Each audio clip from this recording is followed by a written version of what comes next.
Ágætu gestir, við förum nú að hefja fund. Það eru sæti hérna framar ef einhverjir fá ekki sæti þarna aftan til. En ég vil bjóða ykkur velkomin á ársfund samtaka fyrirtækja í sjávarútvegi. Ég hef trú á því að við eigum eftir að eiga hérna góða stund. Ég vil sérstaklega bjóða velkomna fyrirlesar okkar sem komnir eru langan veg til að fræða okkur. Ritson sem ætlar að ræða hvernig við getum aukið virði afurða okkar og Marty Odlin hvernig við getum bætt lífríki hafsins. Ég þarf ekki að fjölyrða mikilvægi þessara verkefna. Hvoru tveggja eru málefni sem við þurfum ávallt að vera vakandi fyrir. Þegar ég tók við sem formaður SFS fyrir 3 árum, hefði sennilega engan óra fyrir því sem að næstu ár myndu bera í skauti sér. Að vísu höfðu borist fréttir af því að heimsfaraldurinn hefði náð til Íslands, en hinn innibyggða íslenska bjartsýni taldi líklegast að áhrifin yrðu minni en raunin varð. Og rétt þegar að heimsviðskipti voru að komast aftur á skrið réðust Rússarinn í Úkraínu og breyttu þar með ásýnd heimsins og öllu umhverfi viðskipta í Evrópu. Mér hefur fundist aðdáunarvert hvernig tekist hefur að leysa úr flóknum vandamálum og hvernig við höfum ekki aðeins haldið okkar striki, heldur sótt áfram og náð að skila enn betri árangri en nokkur hefði grunað. Það hefur, frekar en flest annað, sýnt styrk íslensk sjávarútvegs og hvernig við erum í stakk búin til þess að takast á við erfið verkefni. Það hefur lengi verið einkenni sjávarútvegsins að geta lagað sig að aðstæðum. Tekist á við brælutíð, mætt sveiflum í afla, breyttum kröfum neytenda og harðri samkeppni erlendra keppinauta okkar og svo mætti áfram telja. Það er mikilvægt að viðhalda þeirri dýnamík sem sjávarútvegurinn býr yfir, svo okkur takist vel til við áskoranir framtíðarinnar. Þar eru við að sjálfsögðu í burðarhlutverki, en stjórnvöld verða líka að vanda sig við sitt hlutverk. Við megum ekki gleyma því að við höfum náð meiri árangri í þessari grein heldur en nokkur annar, og þetta segi ég kinnroðalaust. Þegar horft er til þeirra þjóða sem við viljum bera okkur saman við, erum við á allt öðrum stað. Okkur hefur tekist að halda uppi öflugri atvinnugrein með mikilli atvinnuþátttöku og hæstu launum sem að þekkjast í þessari grein. Styrkir til sjávarútvegs er hinn almenna regla meðal nágrannaþjóða okkar og samkvæmt OECD er Ísland þar algjörlega sér á báti. Og af því að góð vísa er aldrei of oft kveðin, þá langar mig til þess að vitna til skýrslu sem kennd hefur verið við Svein Agnarsson og kom út árið 2021 og unnin var fyrir fyrrum ráðherra sjávarútvegsmála, en þar segir: Sú staðreynd að íslensk sjávarútvegsfyrirtæki geta staðist samkeppni jafn vel og raun ber vitni er annars vegar merki góða fiskveiðistjórnun og fjárhagslegan styrk sjávarútvegsins á Íslandi, en einnig bágt ástand í fiskveiðum annars staðar. Að ósekju hefði þessi skýrsla mátt fá meiri athygli. Í fiskeldi hefur verið mikill uppgangur. Matvælaráðherra hefur nýverið kynnt skýrslu sem unnin var af alþjóðlega ráðgjafafyrirtækinu Boston Consulting Group sem sýnir okkur að miklir möguleikar eru til vaxtar í lagareldi. Það er einkar ánægjulegt að mikill samhljómur vaxtarmöguleikana er með þessari skýrslu og vinnu sem að SFS og ráðgjafafyrirtæki McKinsey unnu fyrir 2 árum. Yfir þá vinnu var meðal annars farið í erindi Klemens Hjartar, eins eiganda McKinsey, á ársfundi okkar fyrir ári síðan. Í þessum efnum er gott að hafa í huga að fiskeldi í sjó og á landi skilur eftir sig lítið kolefnisspor í samanburði við aðra prótínframleiðslu. Þess verður heldur ekki langt að bíða að fóðurframleiðsla flytjist í auknum mæli til landsins, græn orka og aukin innlend kornrækt munu þá grynnka kolefnissporið enn frekar. En við þurfum svo sem engar skýrslur til þess að segja okkur að sjávarútvegurinn spennandi vettvangur. Hann heldur áfram að vera undirstaða samfélagsins og algjört lykilatriði í afkomu okkar. Góðir ársfundargestir, við munum hér í dag venju samkvæmt veita Hvatningarverðlaun samtaka fyrirtækja í sjávarútvegi og einnig verða veittir styrkir úr rannsóknarsjóði síldarútvegsins. Að dagskrá lokinni má síðan lyfta anda enn frekar og njóta léttra veitinga hérna fyrir framan salinn. Ég vonaði njótið fundarins og býð velkomna á svið fundarstjóra dagsins Rósu Kristinsdóttir, stofnanda Fortuna Invest.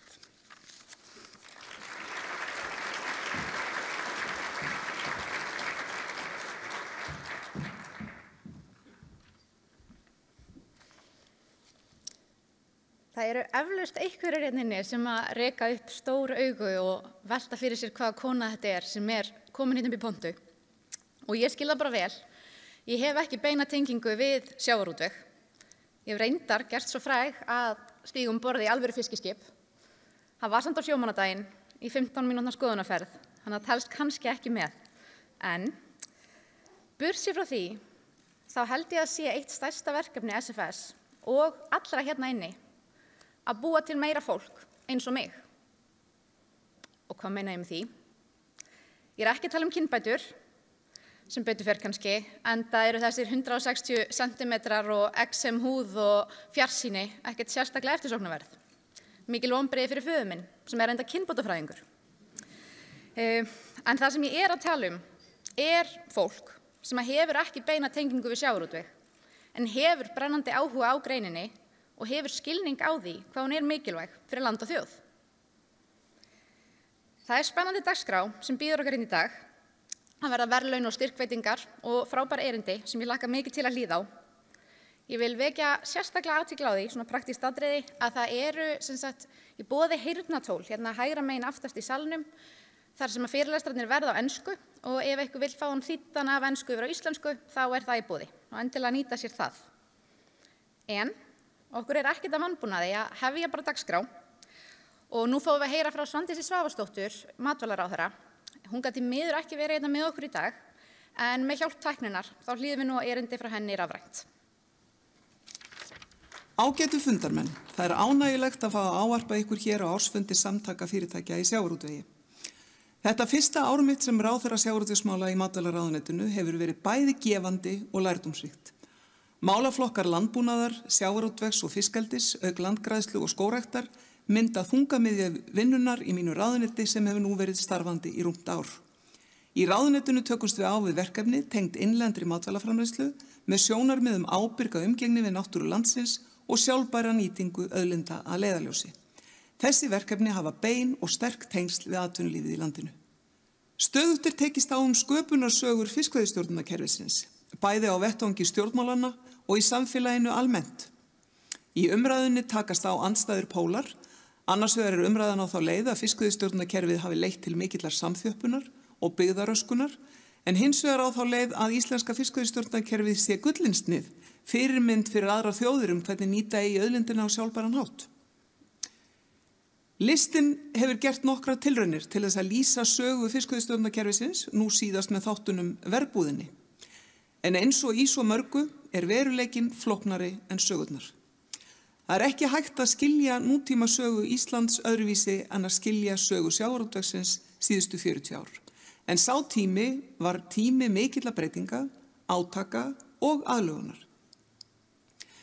Ég hef sagt það áður og segið aftur hér, stóra verkefni þegar kemur að stjórnun fiskveiða hér á landi að ná fram aukinni sátt. Tilfinningin að kerfið sé óréttlátt yfirgnæfandi hjá stórum hluta þjóðarinnar og við verðum að horfast í augu við það. Vegna þess meðal annars setti ég af stað vinnu við verkefnið auðlindina okkar snemma á kjörtímabilinu. Markmiðið með því verkefni að stuðla að aukinni sátt, það að stuðla að því að nýting auðlindar sjávarins sé hagkvæm og sjálfbær, en á sama tíma í sátt við umhverfi og samfélag. Vinnan það bil hálfnuð og starfshópar sem vinna að verkefninu munu skila lokaniðurstöðum sínum nú í maí. Áætlað að lagafrumvörp á grundvelli vinnunnar verði lögð fram á Alþingi vorið 2024. Sú tilfinning að við eigum öflugan sjávarútveg sem við getum verið stolt af líka ríkjandi. Sjávarútvegur burðarás í íslensku atvinnulífi og framlag hans til sameiginlegra sjóða samfélagsins myndarlegt. Ráða má af lestri ársfjórðungsuppgjöra að síðustu ár hafa verið útgerðinni hagfelld og sjávarútvegurinn má vera stoltur af því að leggja sitt af mörkum til reksturs okkar samfélags á sama tíma og margir samkeppnisaðilar erlendis eru í raun í öfugri stöðu ef marka má tölur OECD. Sameiginlegt markmið okkar allra ætti að vera að aukin sátt ríki þetta framlag, að almenningur hafi þá tilfinningu að skiptingin milli arðgreiðslna til hluthafa og raunverulegra eigenda auðlindarinnar sé réttlát. Ef við náum því markmiði getur ríkt aukin samstaða það hvernig fiskveiðistjórnarkerfið okkar uppbyggt. Samtök fyrirtækja í sjávarútvegi hafa upp á síðkasti lagt áherslu á hagræðingu, nýsköpun og sjálfvirknivæðingu í sinni vinnu svo nokkur dæmi séu nefnd. Allt eru það aðkallandi verkefni en það eru ekki einu verkefnin. Mig langar að hvetja fyrirtæki í sjávarútvegi til þess að taka virkan þátt í samfélagsumræðinni.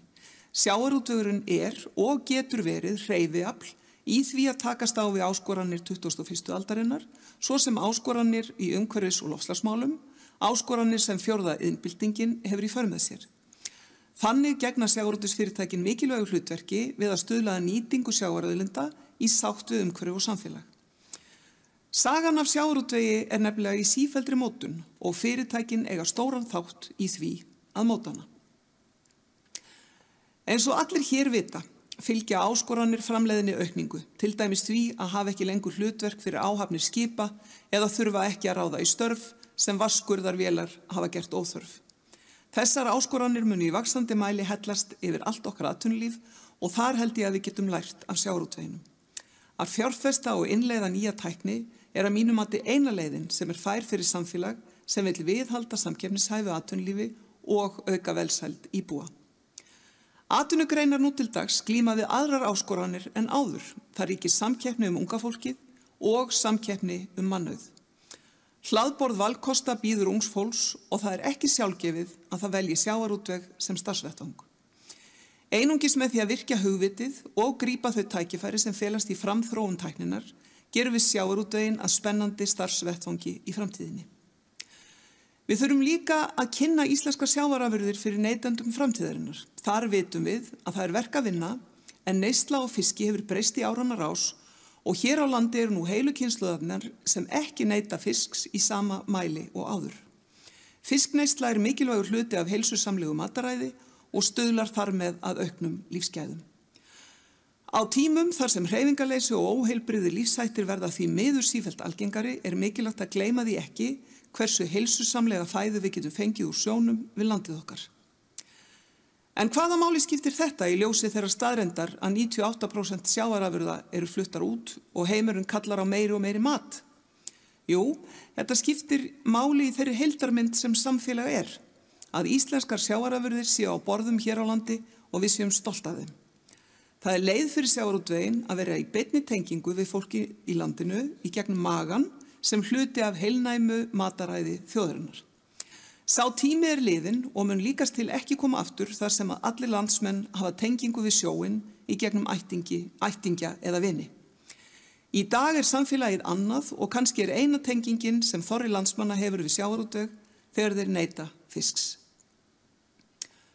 Umræða sjávarútveg hverfist oft stærstu og öflugustu fyrirtækin innan ykkar raða. Á síðasta ári veittu 10 stærstu fyrirtækin tæpan þriðjung af botnfiskafla í landinu. En það oft minna talað öll hin fyrirtækin sem veiða 2/3 af öllum botnfiskafla í landinu. Það eru gjarnan fjölskyldufyrirtæki með á bilinu 15 til 30 starfsmenn sem glíma líka við stóru áskoranir samtímans, tæknibyltingar og umhverfismál. Pláss þessara hagsmuna í umræðinni oft af afar skornum skammti. Þó að útgerðinni sem heild gangi vel eins og hagtölur sína, sérstaklega hjá samþættum útgerðum í útgerð og vinnslu á botn og uppsjávarfiski, þá raunveruleikinn sá að útgerðir standa misjafnlega vel. Eðlilega spyrja eigendur þessara útgerða sig hvort það sé þess virði að fjárfesta og veðja öllu á að ná betri stöðu þegar óvissa hvort leikreglurnar verði óbreyttar á næstu árum. Hvenær samþjöppunin orðin of mikil og hvað viljum við í þeim efnum? Viljum við eingöngu stórfyrirtæki í kauphöllinni eða viljum við fjölbreyttari sjávarútveg? Þannig tel ég mikilvægt að þegar við stjórnmálamenn tölum sjávarútveg áttum við okkur á hinum mikla fjölbreytileika hagsmuna og sjónarmiða sem fyrirfinnast. Ég hef enn ekki hitt þá 2 útgerðarmenn sem eru sammála það hvernig hlutirnir eiga að vera. Rétt eins og í annarri auðlindanýtingu þá sýnist sitt hverjum. Hinn pólitíska umræða oft svarthvít, okkur, á móti ykkur, veruleikin sannarlega flóknari og sagan í mótun, eins og ég hef farið yfir hér. Samantekið þá held ég að okkur miði ágætlega í þeirri vegferð sem ráðuneytið hóf síðasta sumar, verkefninu auðlindina okkar. Við erum á áætlun og þó ég geri mér ekki væntingar til þess að við munum ná punkti þar sem hægt verða að segja fullum fetum við erum komin á endapunkt, hér fullkomin sátt, þá ég vissum að opin umræða sem grundvallast á staðreyndum, þar sem við köllum sem flesta hag aðila að borðinu, muni leiða til aukinnar sáttar og þar með jákvæðra breytinga fyrir alla þjóðina. Á borðinu liggja nú 60 bráðabirgðatillögur sem verið að fjalla efnislega þessar vikurnar. Ég veit að þær leggjast misvel í hagsmunaaðila, enda ekki við öðru að búast, en ég hef fulla trú á því að lokaafurðin muni skila árangri. Takk fyrir áheyrnina og gangi ykkur vel á ársfundinum.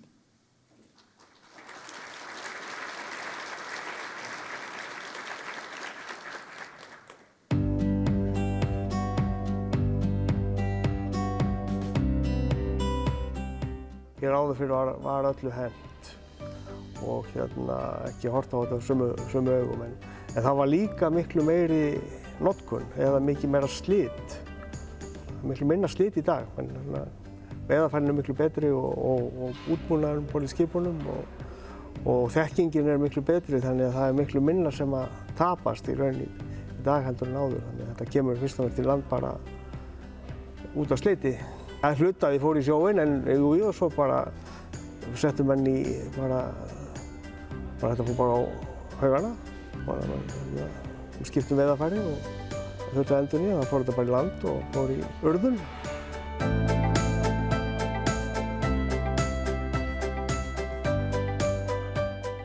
Við höfum breytt þessu kerfi gríðarlega mikið frá því gamla kerfinu og einn stóra breytingin sú að þetta kerfi byggir á framleiðendaábyrgð og veiðarfæragerðir eru hinnir eiginlegu framleiðendur í framleiðendaábyrgð og núna eru þá veiðarfæragerðir og SFS sameiginlega ábyrg fyrir að starfrækja þetta endurvinnslukerfi.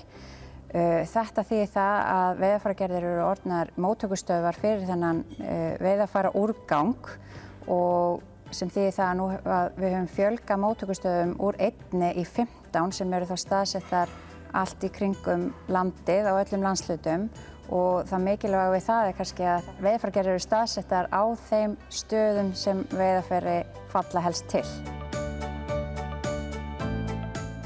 Algengasta efnið í botnholum polyethylín sem við sjáum hérna á gólfinu út allt í mörgum litum. Það mjög gaman að sjá hvað verður þetta efni. Í flestum tilfellum þá þetta efni hreinsað, það hakkað niður í trefja, svo þetta þurrkað og brætt niður og það sem þetta endar í einhvers konar plastspagetti og í sumum tilfellum þá verður þetta þráðum sem hægt að nota í textíliðnaðinn og líka í svona plastperlum eins og ég nú með hérna hjá mér. Það svona plastperlum sem og í raun og veru úr þessu getur búið til hvað sem úr plasti. Þetta bara svona hráefni sem hægt að nota í plastframleiðslu. En maður sér það líka ef að efni illa flokkað og óhreint, þá verða plastperlurnar ekki eins fallegar og ekki eins seljanlegar og í raun og veru eru kannski bara ónothæfar. Þess vegna skiptir okkur rosalega miklu máli að við skilum efninu snyrtilega frá okkur og hreinsuðu og flokkuðu, þannig að við getum fengið afurð sem raunverulega hægt að nýta í eitthvað annað. Þetta bara það efni sem kemur frá skipunum eftir notkun, þar sem menn flokka allt borð, veiðarfæri sér og við tökum við þau og geymum þau og flokkum þau og sendum það sem endurvinnanlegt í endurvinnslu. Við erum komin með ný endurvinnslumarkmið og söfnunarmarkmið í þessu kerfi og núna erum við að horfa á það að við erum að horfa út frá innflutningaefni og ætlum að ná 80% af söfnunarhlutfalli og 80% af því til endurvinnslu. Þetta kerfi sem við erum búin að búa til núna, það hefur í raun og veru núna verið í gangi yfir heilt árið 2022 og tölurnar þar sýna sig alveg að þetta kerfi virðist vera að virka og við erum núna að ná 200% endurvinnslu markmiði það árið. Þó ég get kannski ekki alveg staðið við þessar tölur til framtíðar, þá sýnir þetta vissulega að fólk er að taka þátt í þessu kerfi og þetta er að virka og aðilar eru að taka þátt í þessu og ég held að við getum svo sannarlega klappað okkur á baki fyrir það. Þetta fer ekki bara í endurvinnslu, þetta fer í endurnýtingu. Til dæmis Landspítalareiturinn, það fór mjög mikið af neti í hann til að klæða grunni, fallhætta sko, þannig að það er endurnýting frekar en endurvinnsla. Þetta höfum við verið að gera að mörgu leyti frá árið 2005 en í Evrópu kemur þessi löggjöf tekur ekki gildi fyrir árið 2025 sem þýðir það að fæstir eru byrjaðir. Þannig að við erum ákveðin fyrirmynd hjá þessum aðilum út í heimi og mikið leita til okkar út af þessu veiðarfærakerfi sem við erum að byggja upp núna. En þau endurvinnslu markmið sem ég hef séð, þá er verið að tala um það að metnaðarfull endurvinnslu markmið séu 20% þegar kerfið fer í gang árið 2025 og svo séu metnaðarfullstu markmiðin 50% árið 2030. Þannig að ég hef ekki séð nein markmið í líkingu við þau sem við erum að setja okkur hér, neins staðar út í heimi.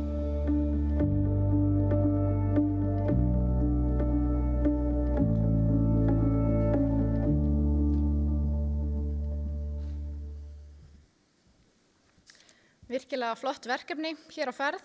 Það er ekki nóg með að við séum að nýta fiskinn betur en aðra þjóðir, heldur erum við líka að nýta gömlu netin. Það er ansi vel gert.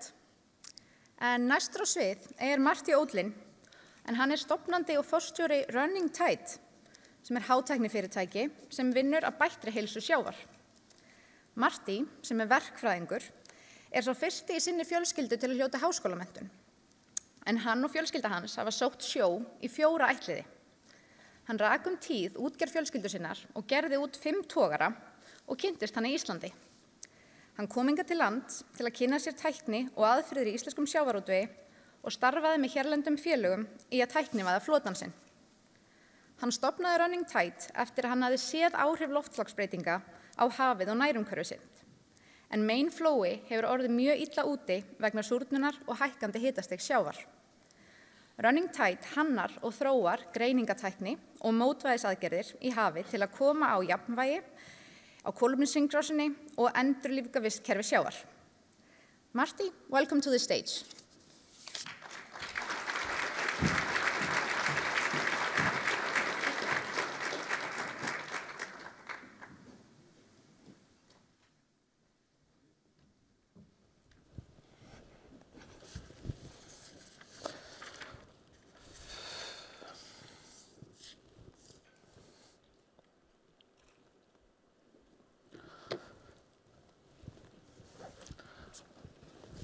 Hello? Okay. Thank you all so much for having me here today. I've been, didn't catch the whole intro as I don't speak Icelandic, but working on it. Running Tide is a company that was founded 6 years ago. The idea behind the company is that we've approached the ocean in 2 ways. We've extracted from it, and then we've protected, and we kind of toggle back and forth as we say, okay, well, harvest or not harvest, protect or fish. And we started this company as a way to say there's a third way, which is to positively intervene to create a world of abundance. My background is I grew up in a fishing family. I have 13 family members are fishing captains in my family. I'm the black sheep. I became an engineer, but learned my trade in the fishing industry. I'm quite passionate about fishing boats and fixing them. And when I come to Iceland every time, it's like being a little kid in a store of toys to watch all your beautiful boats and admire the technologies that you've developed. So I'll give a little bit about my story before I get into the technologies that we're developing and how I think it's applicable to the fishing industry in Iceland. There's our trawler, one of our trawlers that we ran as a family up until 2017. This was a 40-year-old boat, actually, but we saw the fishery come back, especially redfish became like quite a lucrative fishery for us in the last decade we ran our company. I had a dream of having one of these seaguar boats I saw up here, and I really wanted to catch mackerel. So I was hoping someday when we sold our fishing fleet to a bigger company that I was going to be able to have one of these boats. But lo and behold, the mackerel decided different and swam here. And you've all been enjoying them since, so I'd never got my chance. But in the end, it worked out. So while we were running our company, we learned so much from Iceland. First, the Icelandic fisheries have taught the rest of the world about the IFQ system, which has been a remarkable success in terms of finding ways to give stewardship to the operators, to provide ownership over the fishery and to incentivize positive action. Beyond that, just technologically, when I came back from engineering school and career setting up assembly lines, these were our fish, as you probably recognize, the flake ice and what our codfish looked like. I was just digging through some photos last night to find these. And we took a trip to Iceland, my father and I, to go look at the best practices that you've developed here. And a couple years later, we had adopted the slurry system with the tubs, and our fish were gaining a much higher price on market. Beyond that, I think that when I was listening to the minister talk, there is this debate on how fisheries develop, and especially with the IFQ system, how consolidation happens and what's the benefit for society. And it's interesting to hear that. Obviously, success needs to be shared equitably, but for the rest of the world, people who are in fisheries, people who live in coastal environments like myself, Iceland is absolutely far and away just like the leader, and we look to Iceland for almost everything, for the innovation, the marketing.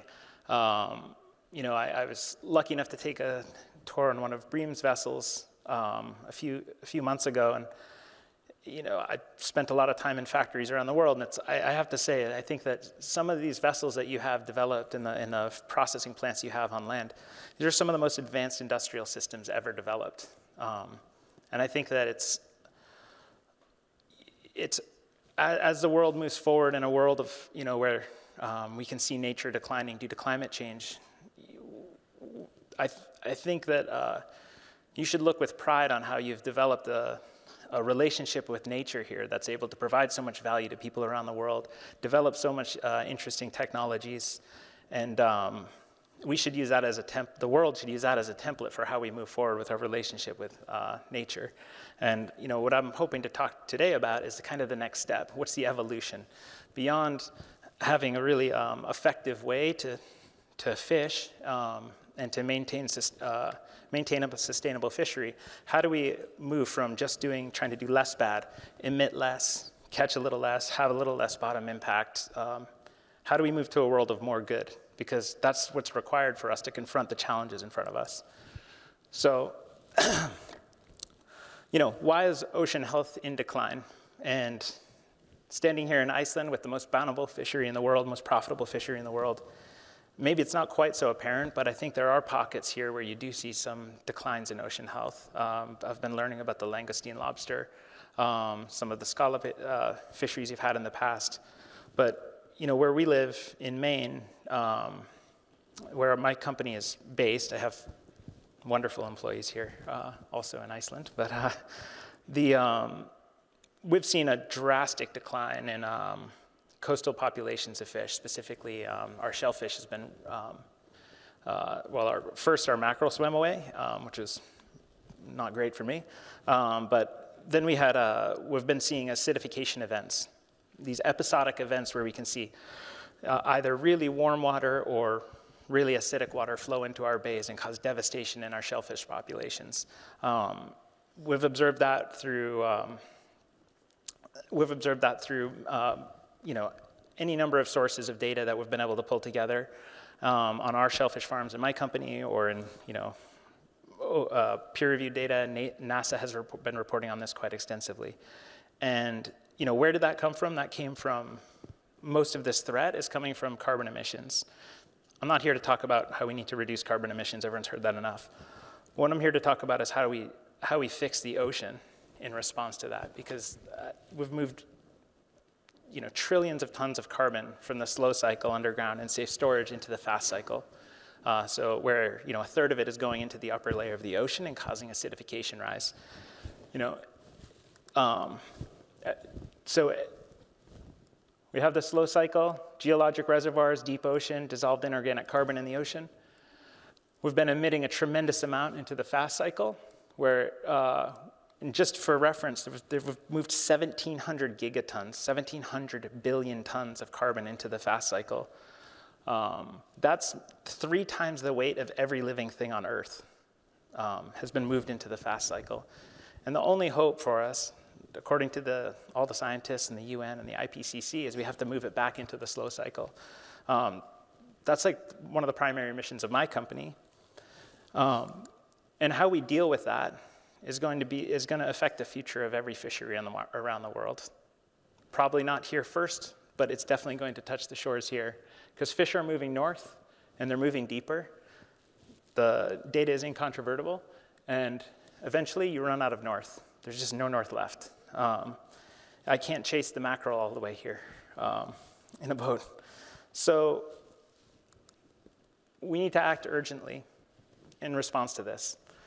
The sophistication of the industry here, I know everyone here understands how complex the ocean is, how the spawning events that happen, almost every animal in the ocean that we harvest, the larval stage happens outside of like the body. The ocean is the mother. And when we have acidification events, particularly for species that spend the larval stage at the surface of the water, we put them under tremendous pressure, and we can see that it's reducing recruitment events across any species that floats along the surface of the water. A prime example of that is the Bering Sea crab recently. If you heard about the crash in Bering Sea crab, it just came out of nowhere. Bering Sea crab live their larval stage at the surface of the water where their acidification is most acute. And there's been a recent collapse in the fishery due to lack of recruitment. And we can see this across a number of species down in the US. So, we have to develop countermeasures. And I'm not talking like reducing carbon emissions, which sure might help 100 years from now. We have to figure out countermeasures so that we can maintain ocean health on an acute basis during recruitment events to make sure that the fish, or whatever the larval stages, are able to be sustained. I think there's precedent for that. As I spoke about before, I think Iceland's quota system, the IFQ system, grants responsibility to the owners of the resource. It is a stewardship function as much as it is like an ownership function. The idea as it was expressed to us in the US when they brought it to us was now the fishermen are incentivized to take care of their resource. I think that's true. And I think that what that means is that as stewards, we have to show responsibility. Now, what does that mean in a world of more good and carbon removal? Well, first, there's as my company has been framing this in our heads, we have a 5-step process to intervening in the ocean positively. Whether it's to remove carbon, to rebuild shellfish populations, enhance fisheries. We're involved in projects across all of those. We have a 5-step process. How this 5-step process works is first is diagnose. So we develop sensor systems that we're able to, this one measures phytoplankton levels.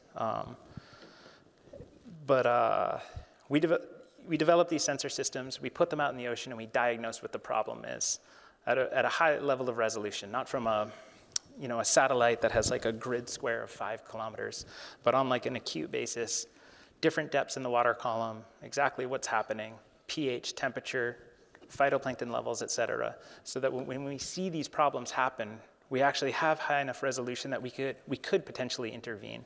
So first you diagnose the problem. Second, you develop an intervention.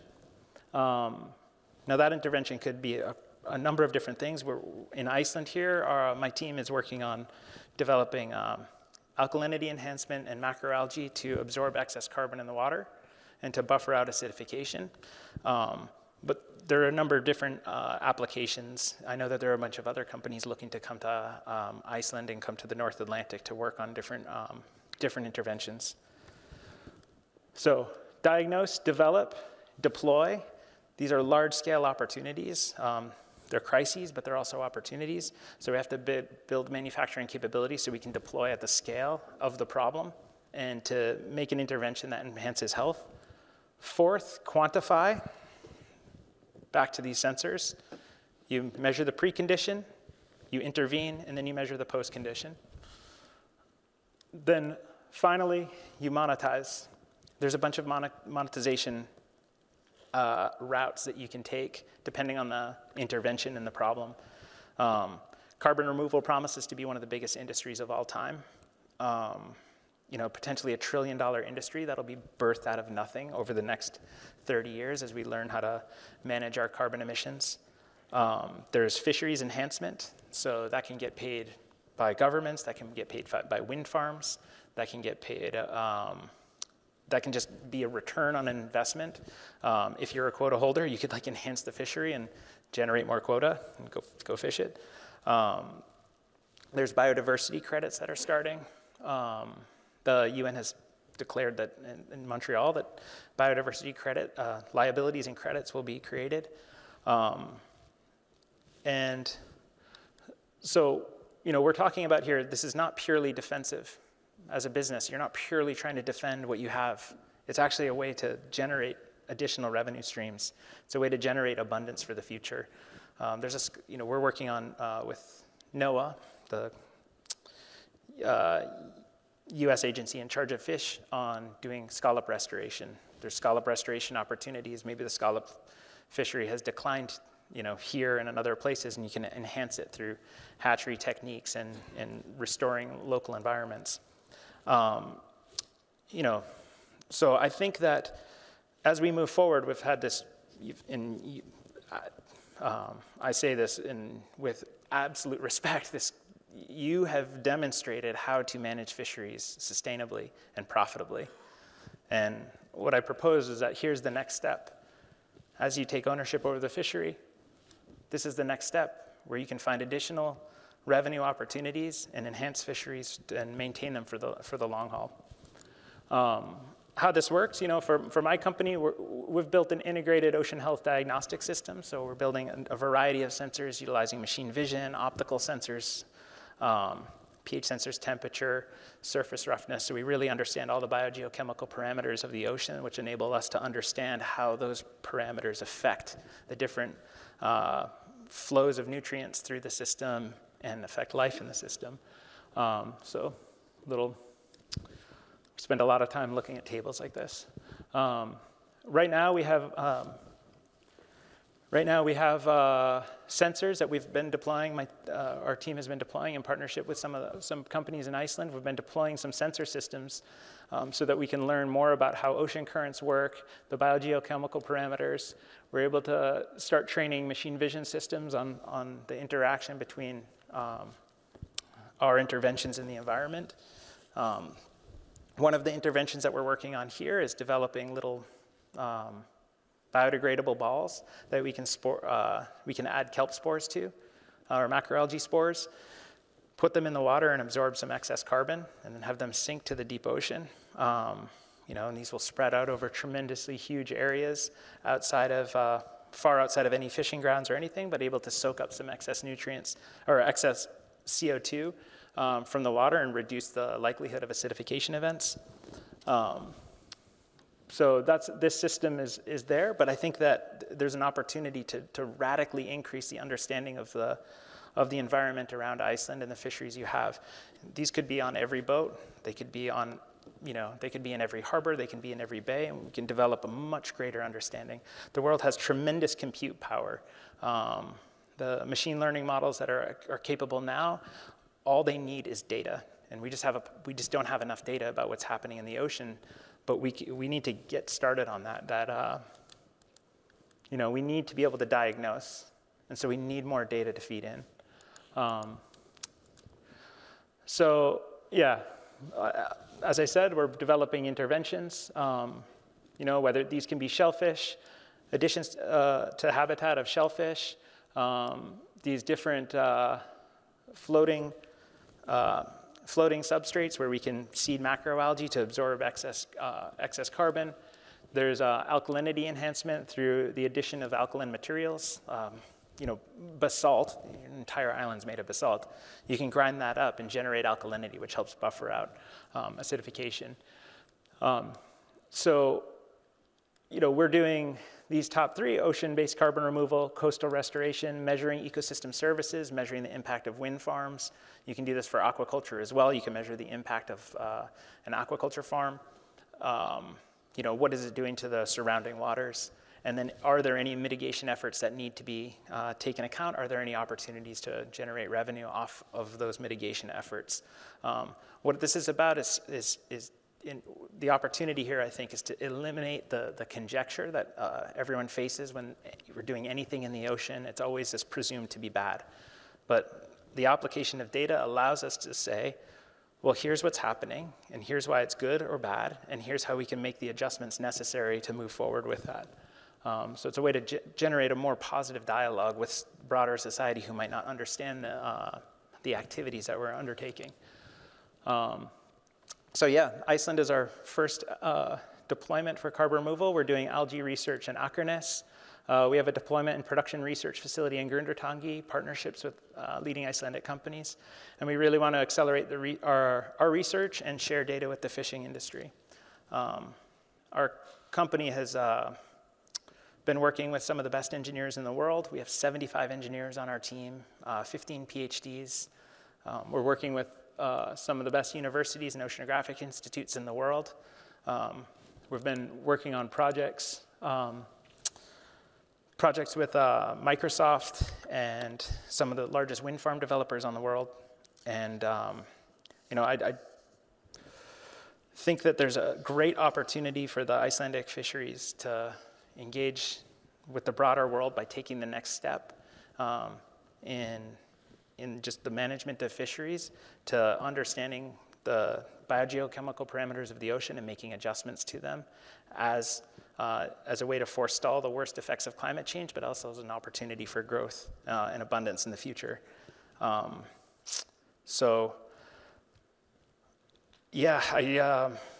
I said, it's a great honor to be here. I have tremendous respect for the fisheries in Iceland. They've probably been one of the most inspiring things in my life has been to come here and see the level to which this fishery has been taken. It's been a big inspiration for me to form my company and to try to elevate it to the level that I see here in the fishery. So, I hope that as we face the challenges of the future and changing environments, we'll be able to do it with the highest degree of intelligence that we can muster and make the best decisions possible for the environment and so that this amazing tradition that you've developed here can continue forever. Thank you.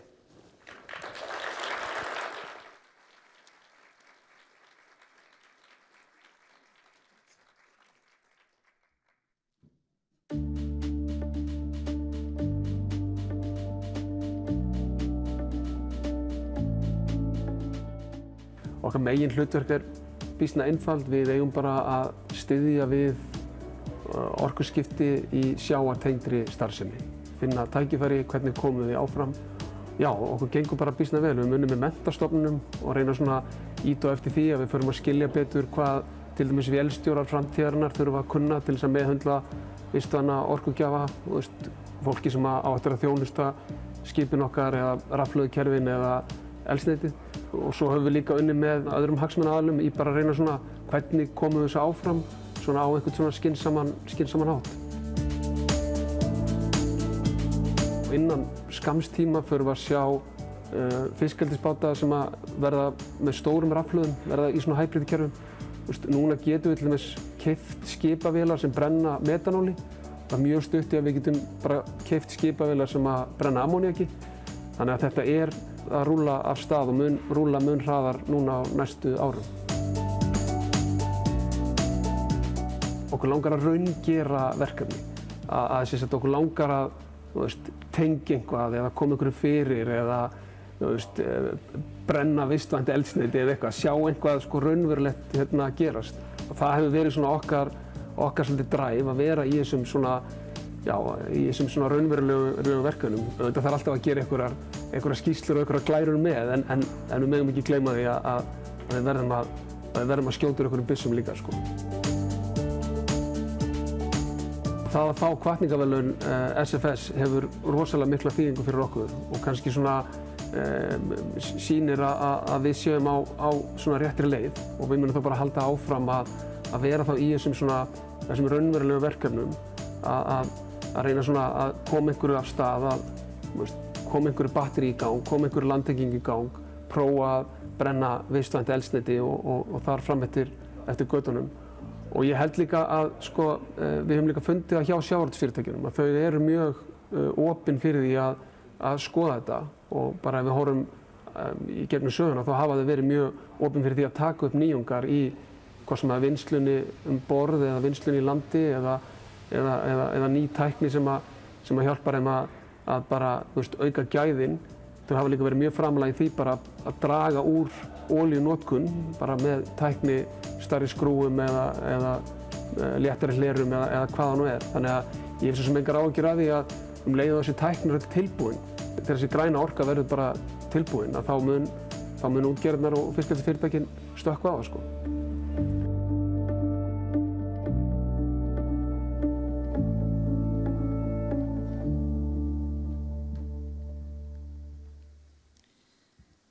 Við óskum Þorsteini og Bláma innilega til hamingju með þetta flotta verkefni og takk Marty fyrir mjög áhugavert erindi.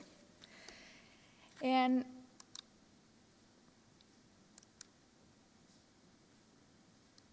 fórum aðeins svo langt, afsakið.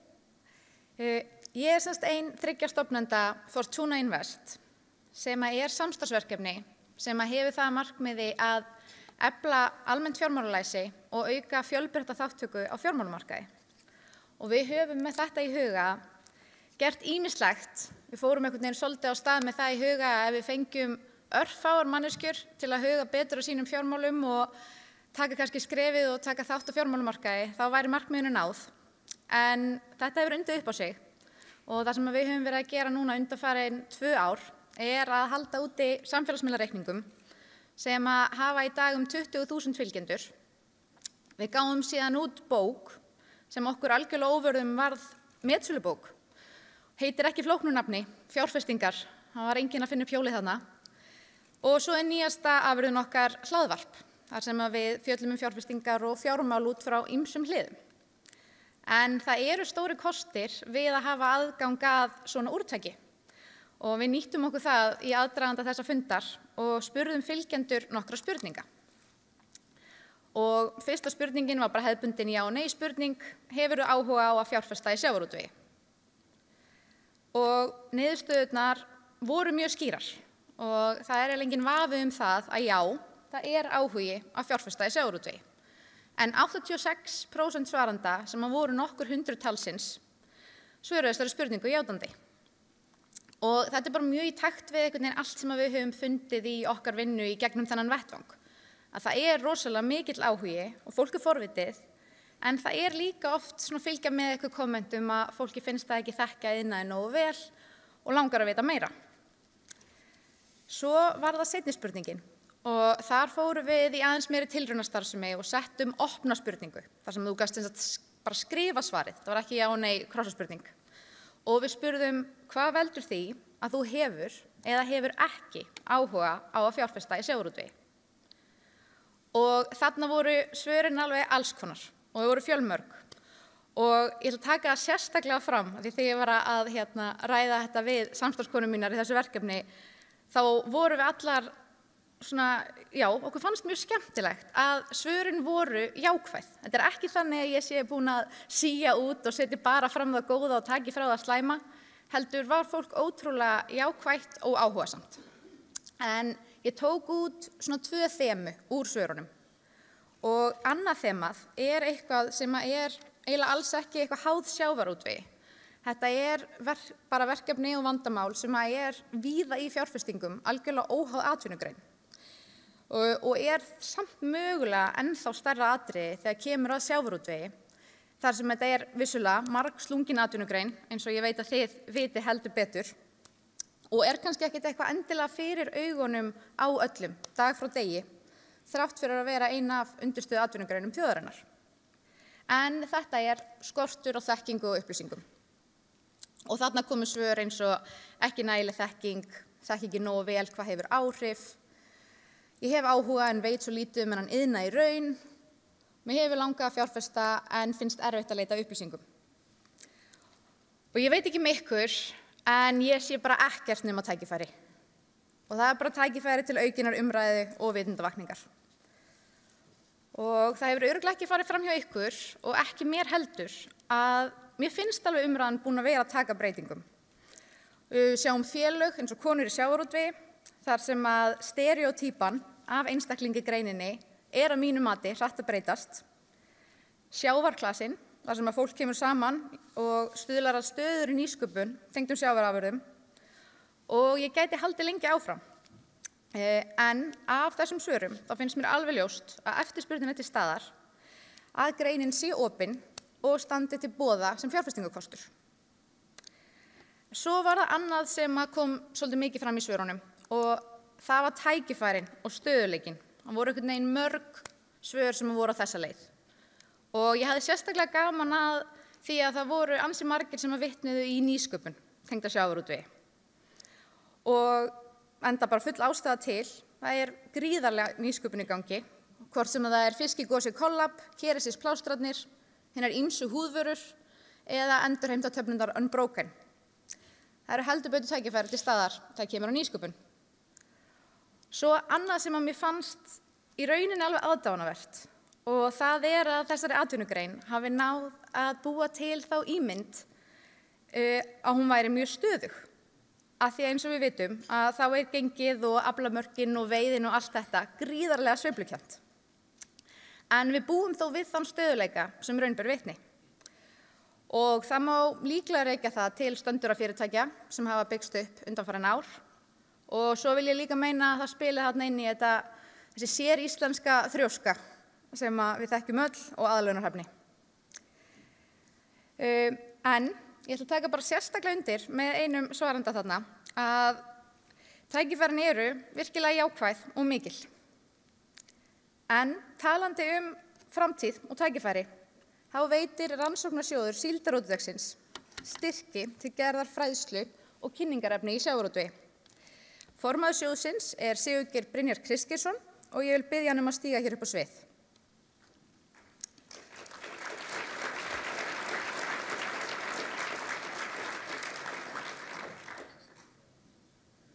Í ár styrkir sjóðurinn 3 verkefni samtals 6 milljónir króna en að auki styrkir félag uppsjávariðnaðarins 1 verkefni 3 milljónir króna.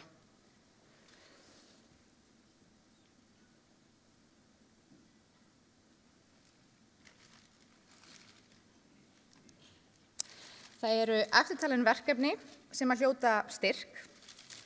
Það sjávarlífveru vefsíða, verkefnisstjóri Svanhildur Egilsdóttir og samstarfsaðili Hafrannsóknastofnun. Síðan það umhverfis eyjarnar, Hrísey og Vestmannaeyjar. Leyfum kannski Svanhildi að koma hérna upp á svið.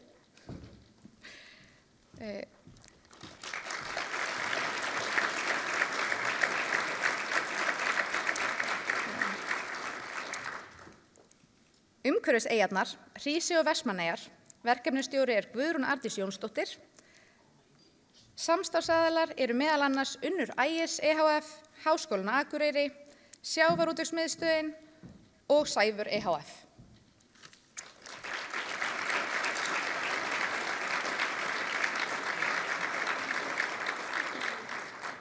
Þriðja verkefnið kennsluefni mengun sjávar. Verkefnisstjóri Birna Sigrún Hallsdóttir og samstarfsaðili Tækniskóli Íslands.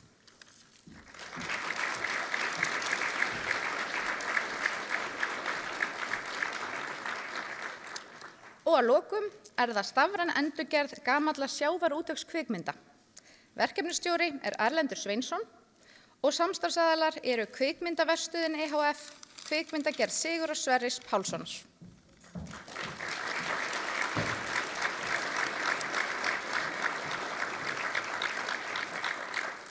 Innilega til hamingju.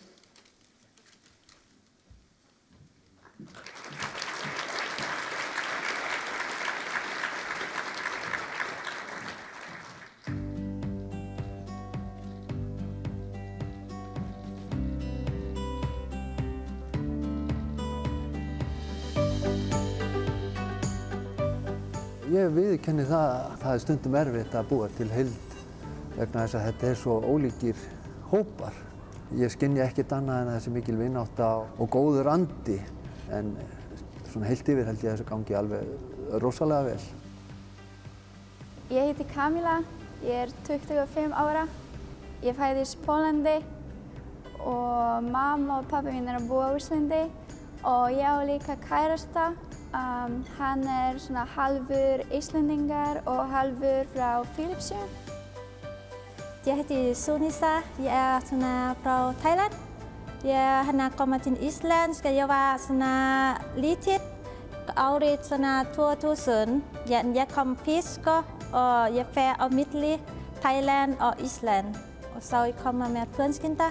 Mamma min skifter islandsk mann. Det var stoppa min. Ég heiti Emily en ég 30 ára gömul. Ég frá Vietnam. Ég kom til á Ísland með pabbi og systir mín 2010. My name is Rinaldo Curator Nigado and I am from Philippines. And actually I've been here for about 16 years already here in Iceland, and since then it was really good, and I'm glad that I'm here in this country that is so awesome and very fantastic people there. Við höldum að mínu mati alveg svakalega vel utan okkar fólk.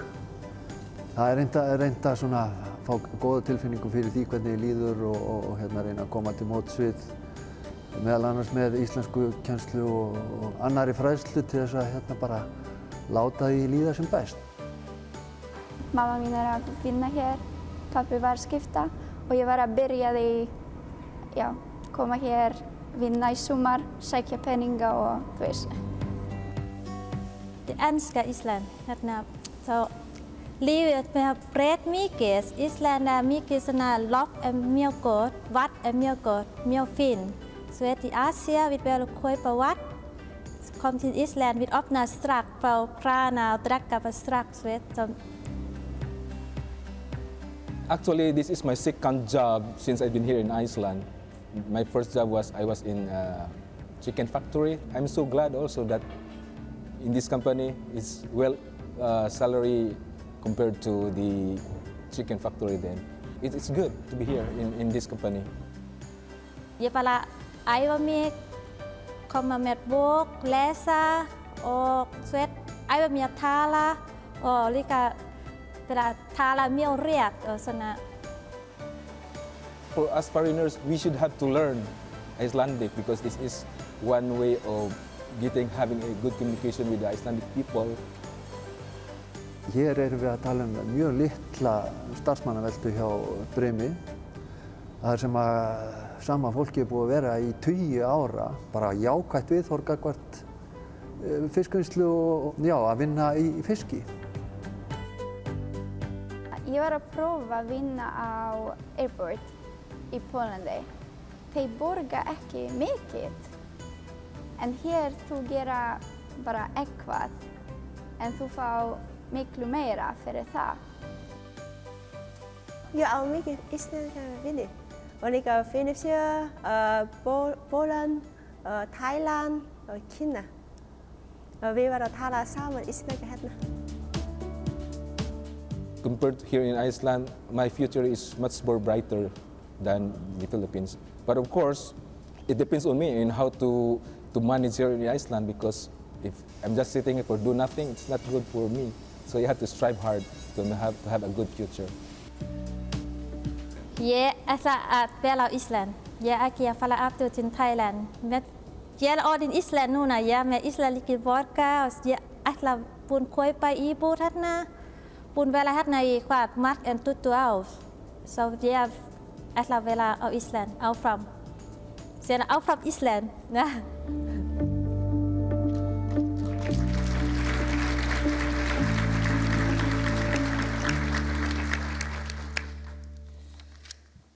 Það svo sannarlega máttur í liðshildinni. En næstur á svið Mark Ritson, en hann sennilega einn þekktasti markaðsmaður í heimi í dag. Hann hefur starfað sem prófessor í markaðsmálum við meðal annars MIT Sloan, London Business School og Melbourne Business School og hlotið kennsluverðlaun í öllum þessum skólum. Hann hefur sömuleiðis starfað sem ráðgjafi fjölda fyrirtækja á borð við McKinsey, Sephora og Lowe's. En hann sennilega þekktastur fyrir að hafa verið innanhúsráðgjafi frá LFMH fyrir vörumerki þeirra á borð við Louis Vuitton, Hennessy og Dom Perignon. Í dag veitir hann ráðgjöf og flytur fyrirlestra allan heim, en hann ferðaðist í heilar 30 klukkustundir til að vera hérna með okkur í dag, þaðan sem hann býr í Ástralíu. Og Mark, thank you for being with us today. The stage is yours.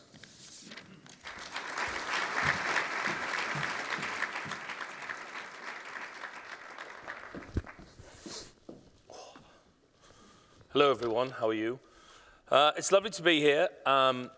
Terrific to enjoy all the presentations today. And as you'll see later, I'm sort of the least and most qualified person to talk to you today.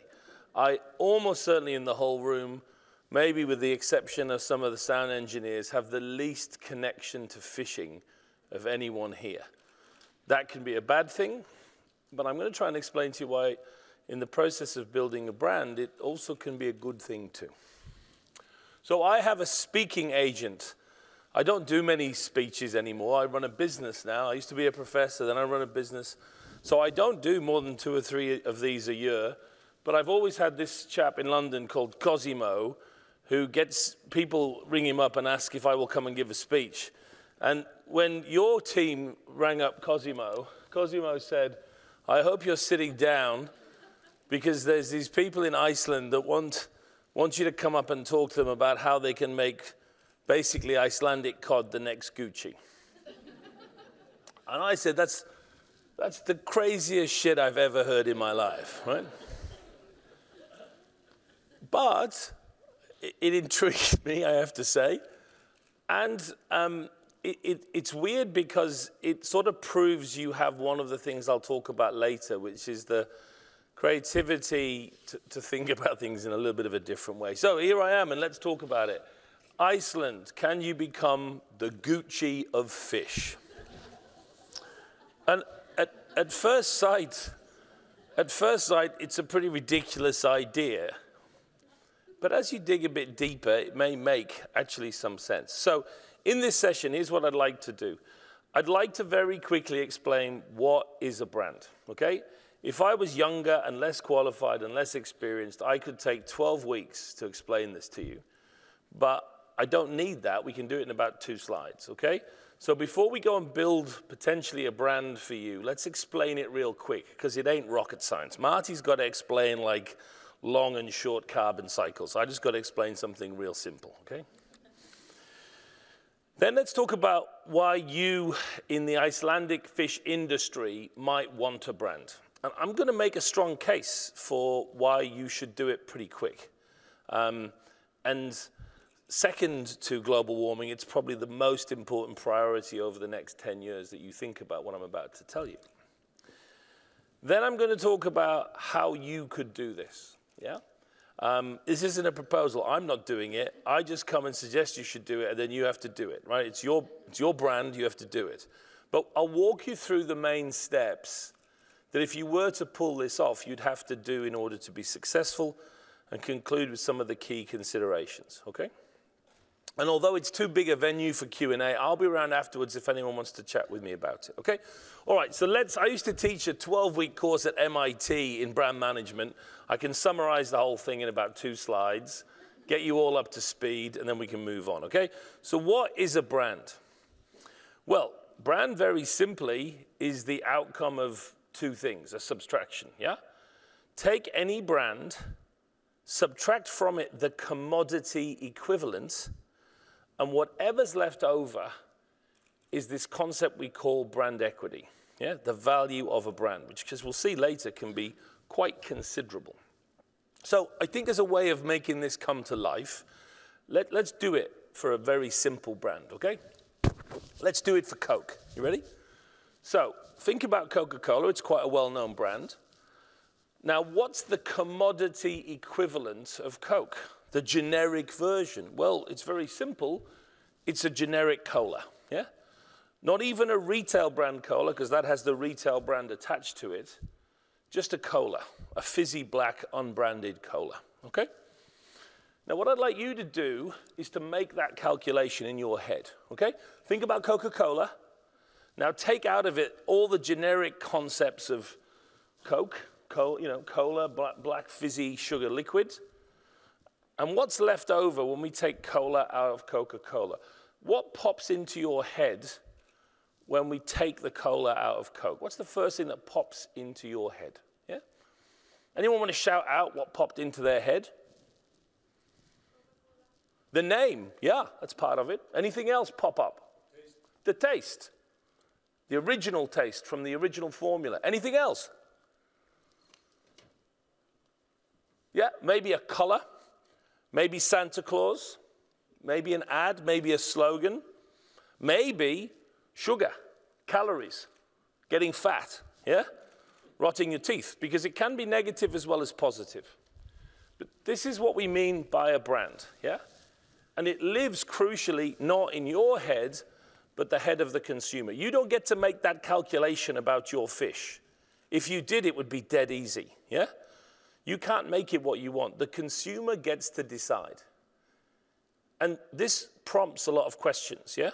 Because we start to think, do we have anything? Is it valuable? Is it different? Is it positive? Is it negative? And these are the questions of brand. Now, note something with our Coca-Cola exercise. Nobody in the room, when I said do this Coke minus cola thing, went, what the fuck is Coke? I've never heard of that, right?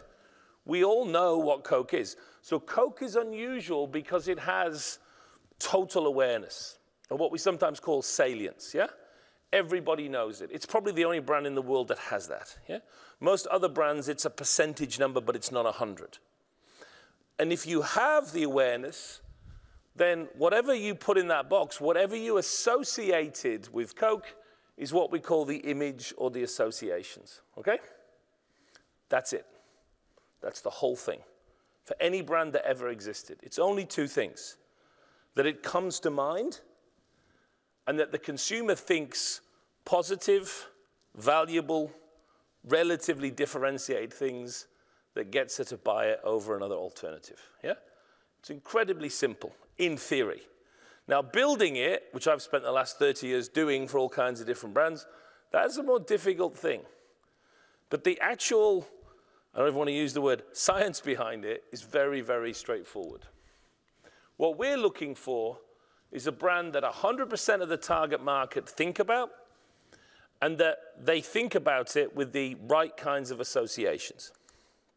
Now, let's take that back into the world of fish. Can you brand fish? There really aren't many great brands of fish out there, but the answer is a definitive yes. You can brand anything, yeah? Literally anything. There's a famous old reading from 30 years ago, can you brand sand? And the answer is, you bet you can. You can brand anything. For example, think about the crazy bastards that decided to brand water, yeah? Think about the commodity of water. It's a powerful, powerful competitor, yeah? In taste tests, it's normally in the top 10 of tasting products, most especially here where you've got great water. Its price is 100,000th of the price of branded bottled water. And it has the best distribution system on the planet, yeah? Taps everywhere. And when there isn't a tap, someone brings you a bottle of it to your table, yeah? Perfect distribution. Now think about those crazy bastards that launched branded bottled water. And think about how much money they've made over the years, yeah? So yes, you can brand anything. You can certainly brand Icelandic fish. Theoretically, there's nothing stopping you. And if you wanted to do it, what you'd do is have to follow a very simple principle. So there are only two things in this world. There are commodities like fish or cod. Now, commodities we all know about, right? They only have two features. There's a thing which you get, and there's a price that you pay. There's no dishonor in selling commodities, but it is a hard, hard game, yeah? As you've all discovered, you do it brilliantly, but selling commodities is a hard game. Because if someone else can offer more of it for a lower price, that's it, yeah? It's a tricky business. And if I was looking at China, and I was looking at Norway, and I was looking at Vietnam, and I was living in Iceland, I wouldn't fancy me a commodity game, yeah? I was thinking of how I could best explain this to you. There's an old strategy joke. How do you beat Roger Federer? Does anyone know? How do you beat Roger Federer? You don't play him at tennis, yeah? How do you beat China? You don't go to war with commodities. It would be, even for the greatest country like Iceland, an impossible battle to win. So there's brands. Now, don't panic. I've made a shit logo. That's not what I propose here. I don't design logos. I had to create some kind of hypothetical so we could talk about it. So this is ice fish. It's bullshit. I don't do design or anything. Don't worry. Okay. But there's brands. So what are brands? We've already found out, right? They're kind of like commodities. You pay for them. They do a job for you. But the thing that makes brands different is they stand for things. They mean things. They represent things in the mind of the consumer, yeah? Those associations we talked about earlier. And those associations, as powerful as a country like Norway or China might be, are the thing which would allow you to beat them at tennis. Now, branding isn't advertising. Branding is anything that takes your generic fish, which pretty much sell for the same price as everybody else's fish, and starts to communicate the things we want to communicate about our fish. That's what turns a commodity into a brand. A phone into an iPhone. A wine into Dom Perignon. The meanings and the name give us a brand, which is strategically a much more powerful place to be. Now, the other point, you can unbrand a brand. You can unbrand fish.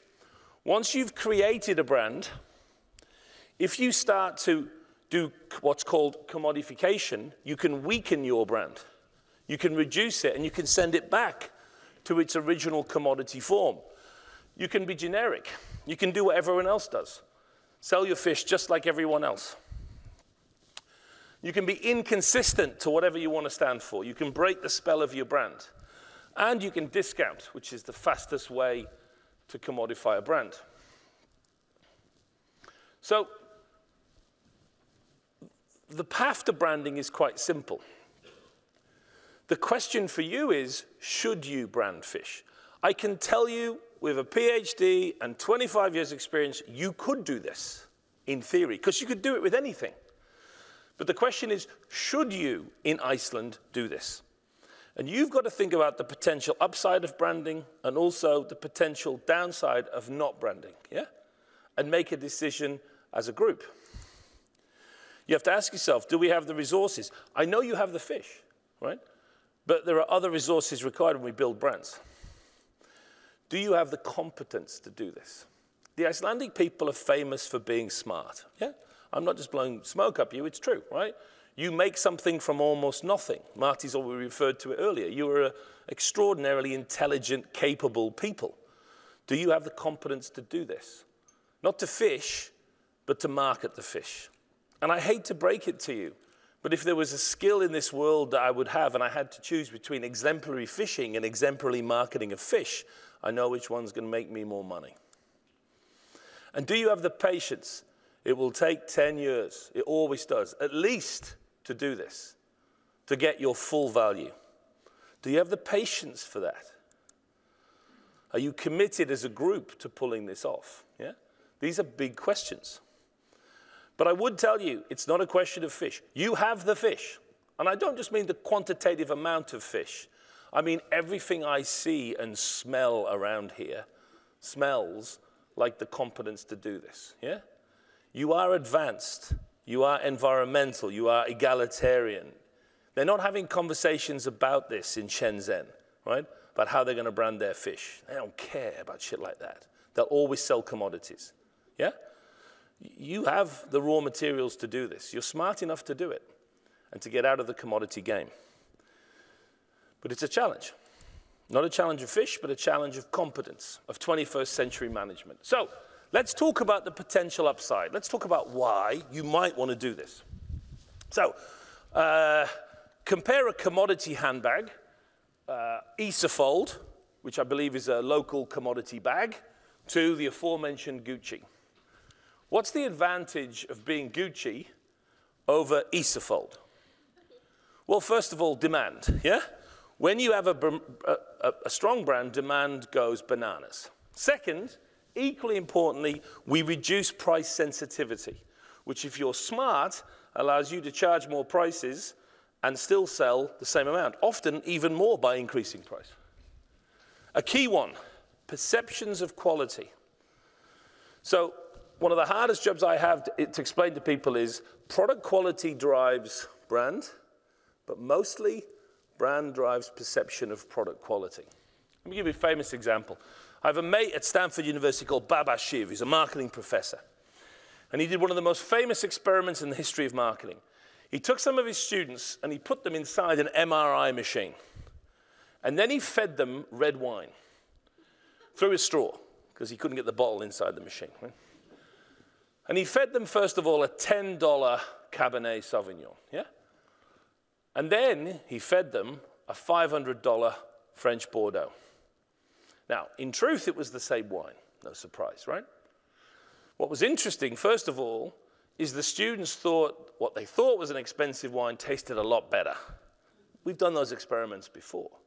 What's more interesting is when they looked at the brain scans of the pleasure centers, when they were drinking exactly the same wine, but under the illusion it was an expensive brand, the pleasure centers of the brain were going off. You don't just think it's better, it is better. Yeah? You get intangible assets on your balance sheet. I'll spend all of next week doing far less interesting things for Google. Yeah? But 22% of Google's market cap is attributable to their brand. A fifth of their value comes down to the Google brand. And that's quite a low performance. Normally it's about 30%. Brand extensions. Once you build a brand, you can extend yourself, jump into completely new categories you have no right to be in. Many of you this morning would have shaved with Gillette shaving gel. Gillette has no right to make that product. There's nothing in its ability to make sharp razors that gives it the right to make moisturizing gel, except for the awareness and associations for shaving that it has. Build a brand and you open doorways into new categories, which in my experience, 40 to 50 years on, are normally much bigger than the original categories where the business began. Gucci started out making saddles. They make a few, but they aren't making much money from saddles these days. Yeah? You extend into new businesses. You get efficiencies for communication. You get upstream supplier power. Everyone wants you, wants to supply you. And you get downstream retail power. The retailers need you. Yeah? The top brands, they need the top brands. You're also much more recession-proof. During the last GFC, we looked at the strong brands versus the rest. And as you can see, the green line of the strong brands grew faster from a base of 2006. When the GFC hit, both of them were relatively hit the same. But the response out of the recession was much better from the premium strong brands. You bounce back much more quickly. You're more recession-proof. There's huge employer brand implications. People want to work for brands. They don't want to work for industries. When you come and work for a strong brand, you work harder. You accept a lower salary, or you're happier with a good salary. You stay longer, yeah? These are all enormous advantages. And there are more. I'm giving you a few. How many of these apply to Iceland and to fish? Well, I would argue several of them do. First of all, price sensitivity. You may not be able to catch any more fish, but let's make more money from our fish by no longer thinking of it as fish, yeah? Small f. Branded, we can have a significant premium. Over lunch, I was learning there's some crazy guy south of here that's already doing it, right? Supplying France with paper bags of, I think he was calling it Icelandic gold or something. He's gone off and done it himself anyway, right? And he's getting a 25% price premium already. Lead indicators that it's possible. I hate to break it to you. You guys know the difference between good cod and bad cod. No one else in the whole fucking world knows it. I swear to you, they don't know, right? Now, you can try and educate them. That's going to cost you about $8 billion. Or you can turn that into an advantage. Because here's a secret for you. 80% of people can't tell the difference between red wine and white wine when it's served at the same temperature. It's true. We've done these experiments, yeah? Now, you can get upset about that if you're French, or you can realize the power and opportunity of a brand to tell people, this is Dom Perignon, it tastes better, right? That's the power of brands. You can spend the rest of your lives improving the quality of your cod and get a perceptual improvement of 2 or 3%. Build a brand, you'll quadruple it overnight. It shouldn't be that way, but it is. Again, brand extensions. I don't know where you could go with a brand that you would build. But it wouldn't just be fish. It's not a line extension. It could go anywhere. But until you brand, you can't open the door to other options. Downstream retail power, going direct, because you have a brand the retailers want, and they fight over you rather than the commodity supply experience that you often have now. You'd be more recession-proof, and your minister was already talking about it. The impact on attracting and retaining good, high-performing employees will be bolstered incredibly. These are big advantages. And I want to talk about one more, right? Most of you in the room are old enough to remember how we thought about Finland in about 1985, yeah? Wasn't negative, wasn't necessarily positive. Frankly, in many cases, it wasn't much, yeah? Finland. The advent of Nokia changed how we thought about Finland forever, yeah? Suddenly it was sleek and entrepreneurial, yeah? And advanced. Not because they changed the perception of Finland, but because Nokia dragged Finland into a different perceptual place. The impact of strong brands on their countries of origin, again, flows both ways. With Iceland, you have a remarkable set of associations. I know it's a cliche to you guys because you live here, but to others, you are pure, you are advanced, yeah? You are closer to nature. These are things that are worth literally billions and billions of dollars. That's what it would cost to build them if it were possible. And it isn't if you're in places like China. So you have this incredible origin you can put into your brand. But the brand will pay Iceland back because it will make a manifestation of what Iceland is and make that country perception even stronger. We've seen it with Nokia. So we've talked a lot about do you build a brand? It all hinges on if, right? If you pull this off. So how can you build a brand in fish? I'm going to give you 10 recommendations, okay? I have spent my life fixing broken brands building brands bigger. This is what I have learned, and this is how you could apply it to the mission to build a great brand for fish. Number one, it has to be a brand, okay? I'm very impressed with what you have done with your organization. It's a brilliant industry organization, yeah? And it works well if you're selling commodities. It will not work when it comes to a brand, yeah? It won't work. And unfortunately, because of the structure of your industry, it's not like we can train you guys and say, all of you are going to now build strong brands. You don't have the scale to do it. You need a single brand built by a team from Iceland, funded and supplied by all of you that can go out and conquer. Yeah? That would be the happy medium here. You need a brand. Again, not Icefish, that's my shit logo, but you get the idea. You need to create something that you all support. The best analogy I can give you is what happens in Champagne. I spent 10 years working for Dom Pérignon. The reason Champagne exists, not as a region, but as a beautiful place for wine, is because of Pierre Pérignon, Dom Pierre Pérignon, the monk. Because Pierre Pérignon in 1668 didn't just invent a brand called Dom Pérignon, he invented Champagne, right? Without the brands, there would have been nothing. Without Dom Pérignon, there would have been nothing.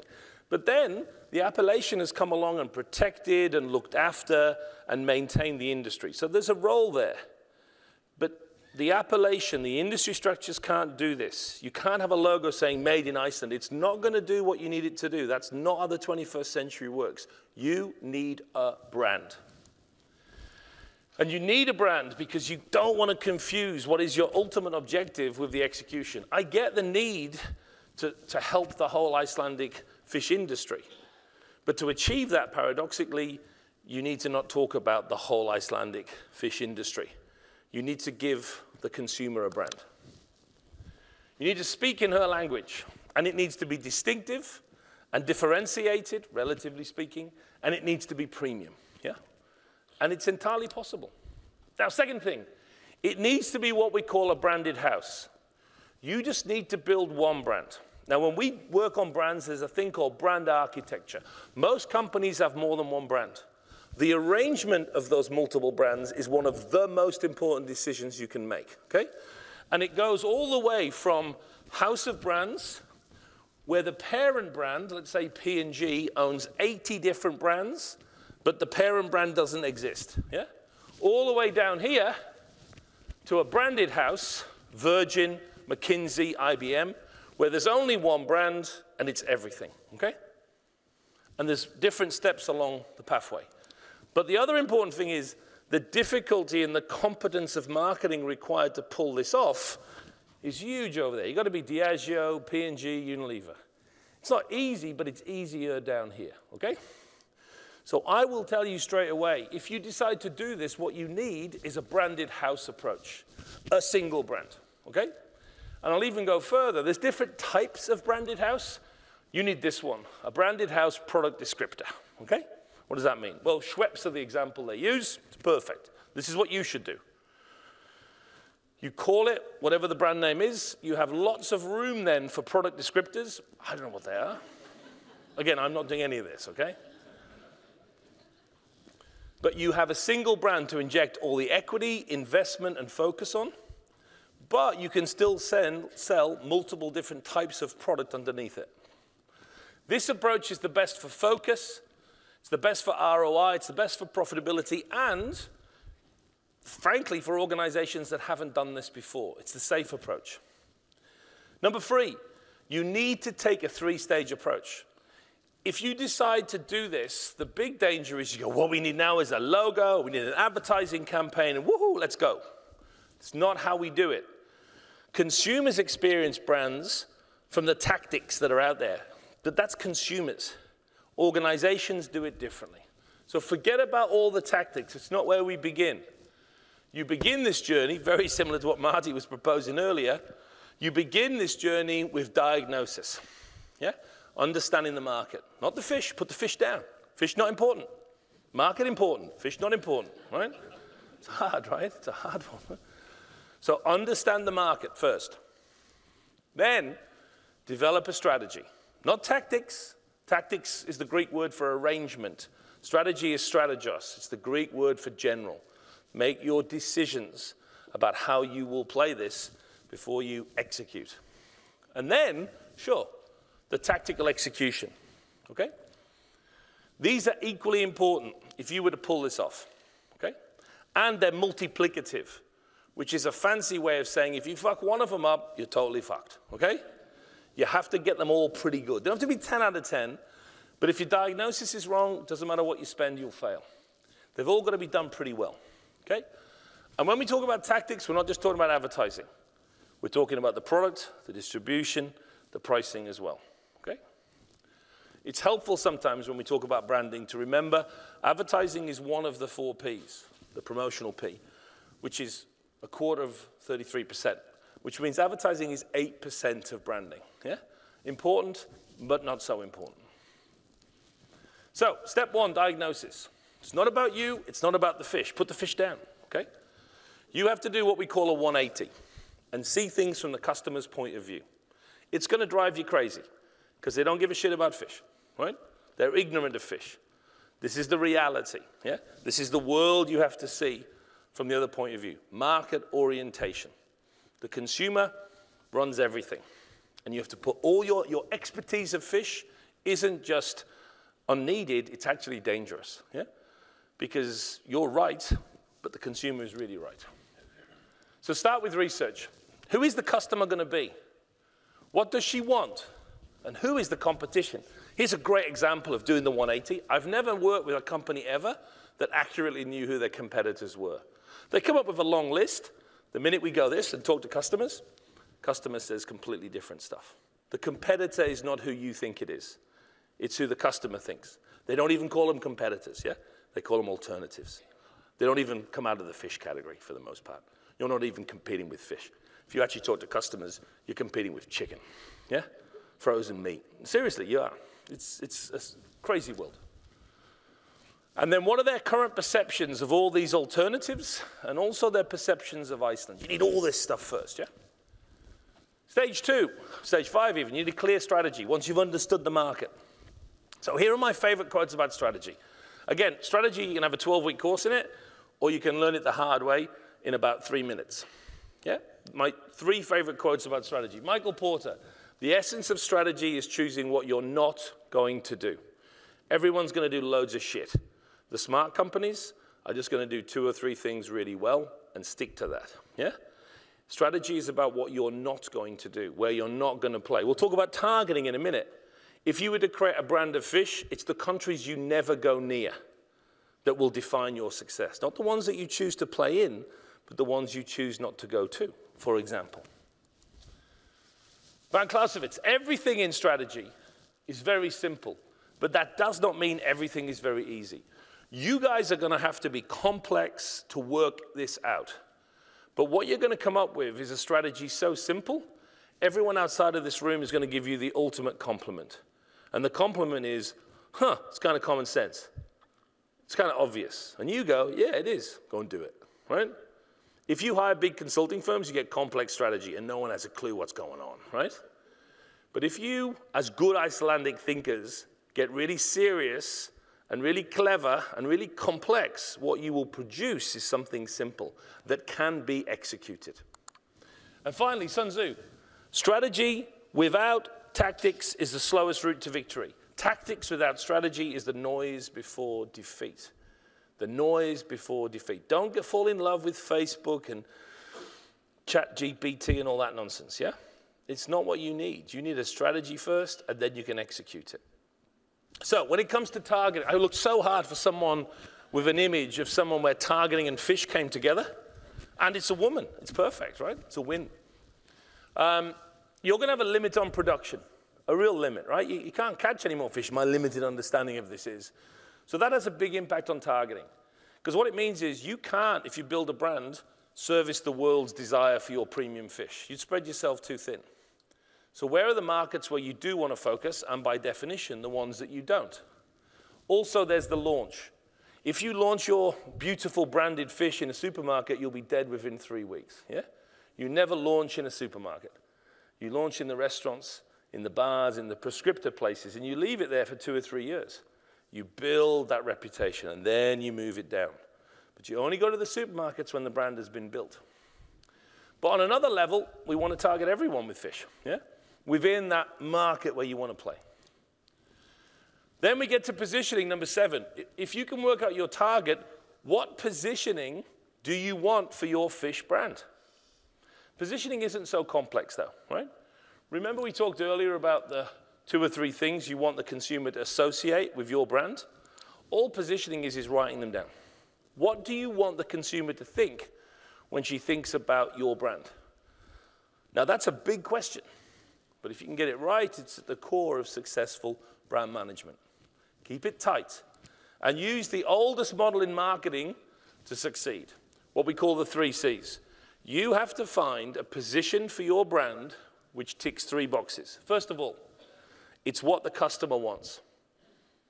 Second of all, It's better than or different from the competition. And finally, you can deliver on it. If you can find 2 or 3 things for your brand, which is what she wants, what you can deliver, better than the competition, you will make literally billions of dollars. The secret of positioning is just finding a couple of things and owning them in the marketplace. Alongside positioning, though, you need what's called distinctive brand assets or codes. So your brand needs to stand for something, but it has to look different. And in the modern world of branding, the way we do that is by creating a simple palette of assets. I've chosen Hermes. I should have chosen Gucci. You know Hermes in an ad or in a window because it has an incredibly well-defined handful of codes, and it uses them in everything, okay? You know it's Hermes whenever it appears. You have to do the same thing for your brand. You have to choose a logo and then 3 or 4 codes that will make sure whenever you appear in front of the consumer, in packaging, in windows, in advertising, she instantly recognizes it's you. And then you finally get to do your execution. But remember, a full tactical execution, not just ads, all 4 Ps. So the product P, maybe some of your fish is not going to go under your brand name, okay? For whatever reason, make choices about the product, yeah? And which products you're going to play for your special brand. Remember that your positioning guides the way you will select, process, present your product. Number 2, place, as we've already said. It's crucial you launch with prescriptors. You're going to be a premium brand, right? One way or another. Make sure you find the special places where you can seed your brand in the perfect place. It's kind of like falling in love for the first time, right? You want to fall in love ideally on holiday. You're both tanned and rested and relaxed. That's like launching your fish in a perfect restaurant. Later on, she'll be pregnant, you'll have food poisoning, all kinds of shit will hit the fan.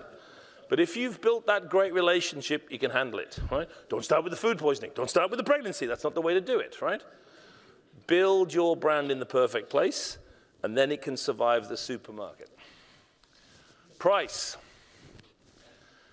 Commodity people have many strengths, but pricing ain't one of them, yeah? I have to take you to a different place on price. The first lesson of how to price when we leave the world of commodities and we head to the world of brand is that costs have got nothing to do with this at all, yeah? Nothing. We sort of pass them and wave them as we go past them, but that's about it, yeah? We're pricing on demand. We're not pricing on supply, yeah? It's a whole different world, a lovely world if you can get to it. We need a premium price because we need to be a signal of quality.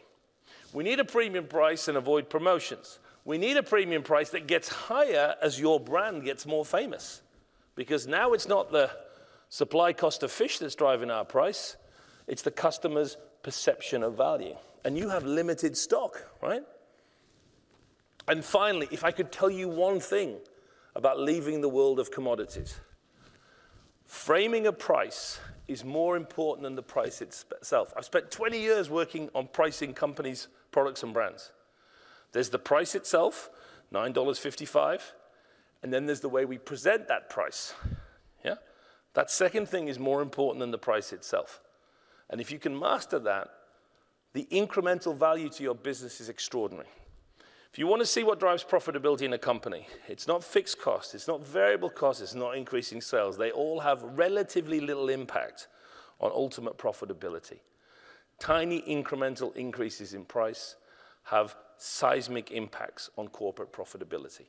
And the quickest and most effective way to get price premium is to get out of a commodity market where you're all perceived the same and build a brand that's perceived to be different. Finally, the promotional P. Yes, you're going to do advertising. I almost think you don't want to think about that at this stage. There's so much more to do. Don't just run an ad campaign. It's not going to be enough. You need to build this from the ground up.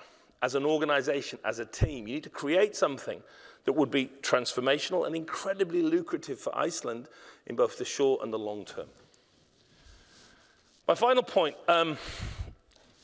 if you decide to do this, learn as you go. I've worked with many great brands over long periods of time. Their original idea is good, but it isn't perfect. You have to allow it to move a little bit to find its way. Yeah? For those of you with children, it's like having children, right? I've got a 6-year-old. I thought she might end up being a doctor or a lawyer before she was born. It's clear now she'll be a car thief or some other form of criminal. They have their own approach to things, yeah?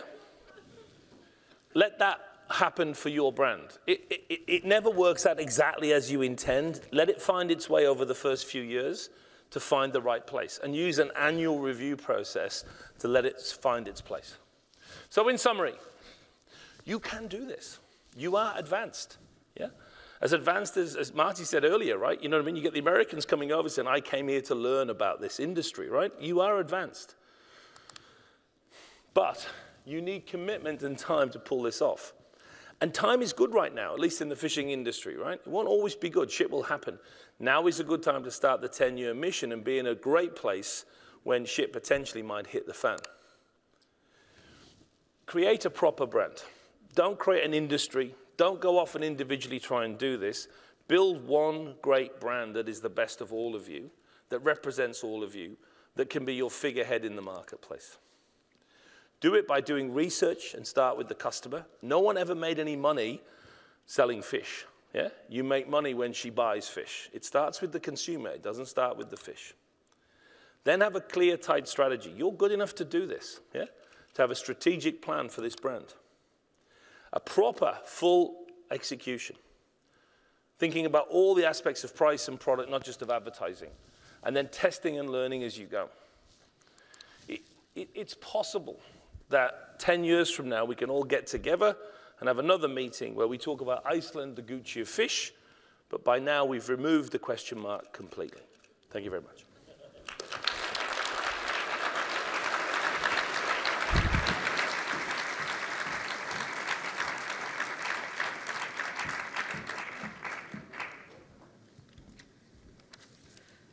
Takk Mark fyrir skemmtilegar hugmyndir, mjög skemmtilegt umræðuefni. Hljómar ekkert illa að íslensku þorskur verði næsta Gucci, það verður að viðurkennast. En næst komið Heiðrún Lind Marteinsdóttir, framkvæmdastjóri SFS, en hún ætlar að draga enn saman fyrir okkur efni fundarins. Heiðrún, gjörðu svo vel.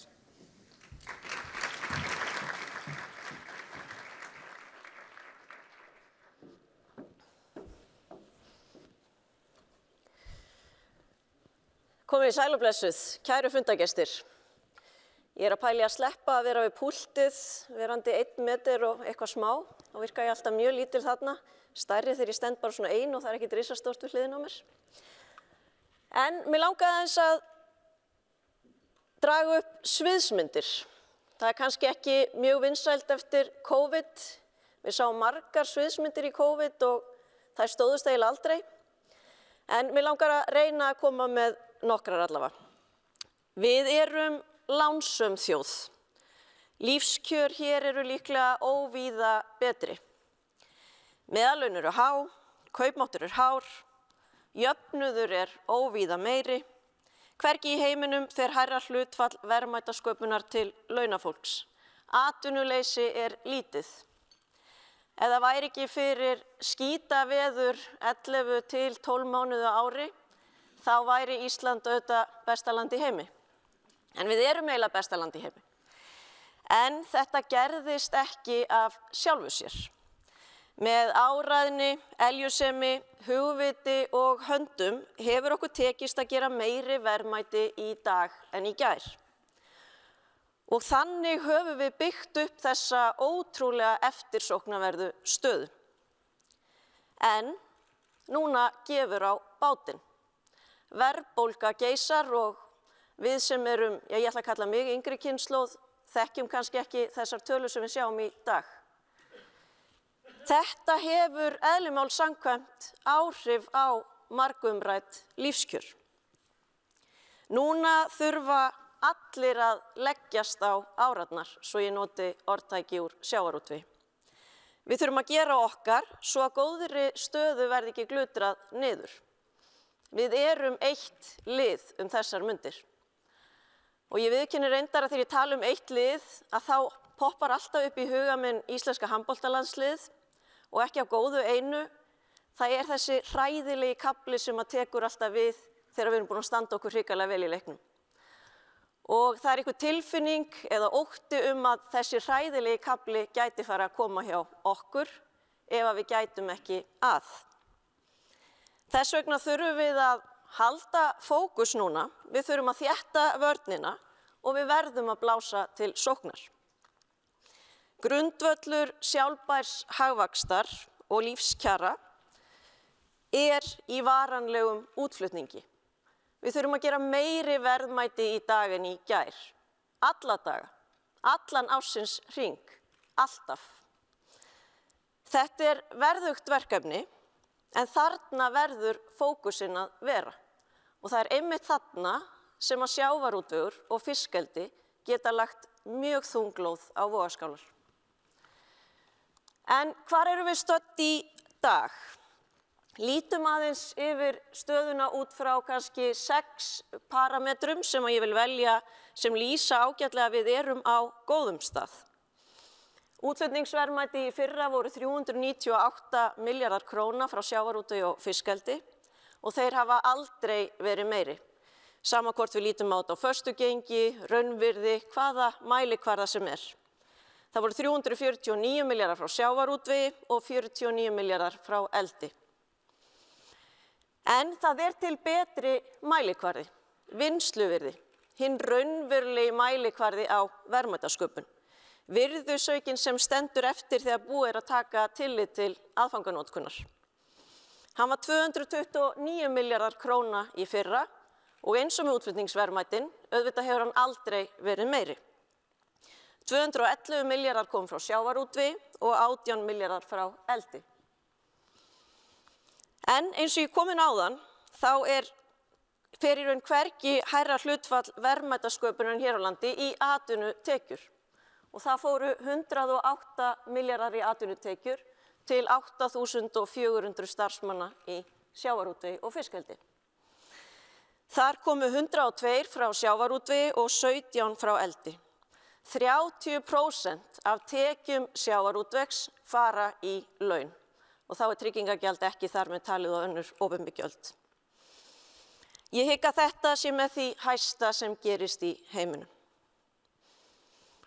Þannig að eitt til þessir 3 mælikvarðar sem ég nefndi hér, þeir sýna svo sannarlega að árferðið hefur verið gott. Fyrir fyrirtæki, fyrir starfsfólk og ekki síður fyrir samfélagið í heild sinni þetta. Það sem gerir þetta enn ánægjulegra að á síðustu 5 árum hafa sjávarútvegur og fiskeldi fjárfest fyrir 160 milljarða króna. Atvinnugreinar hafa sýnt fyrirhyggju. Sjávarútvegur sérstaklega veit að mögru árin koma. Það gefur á bátinn við og við.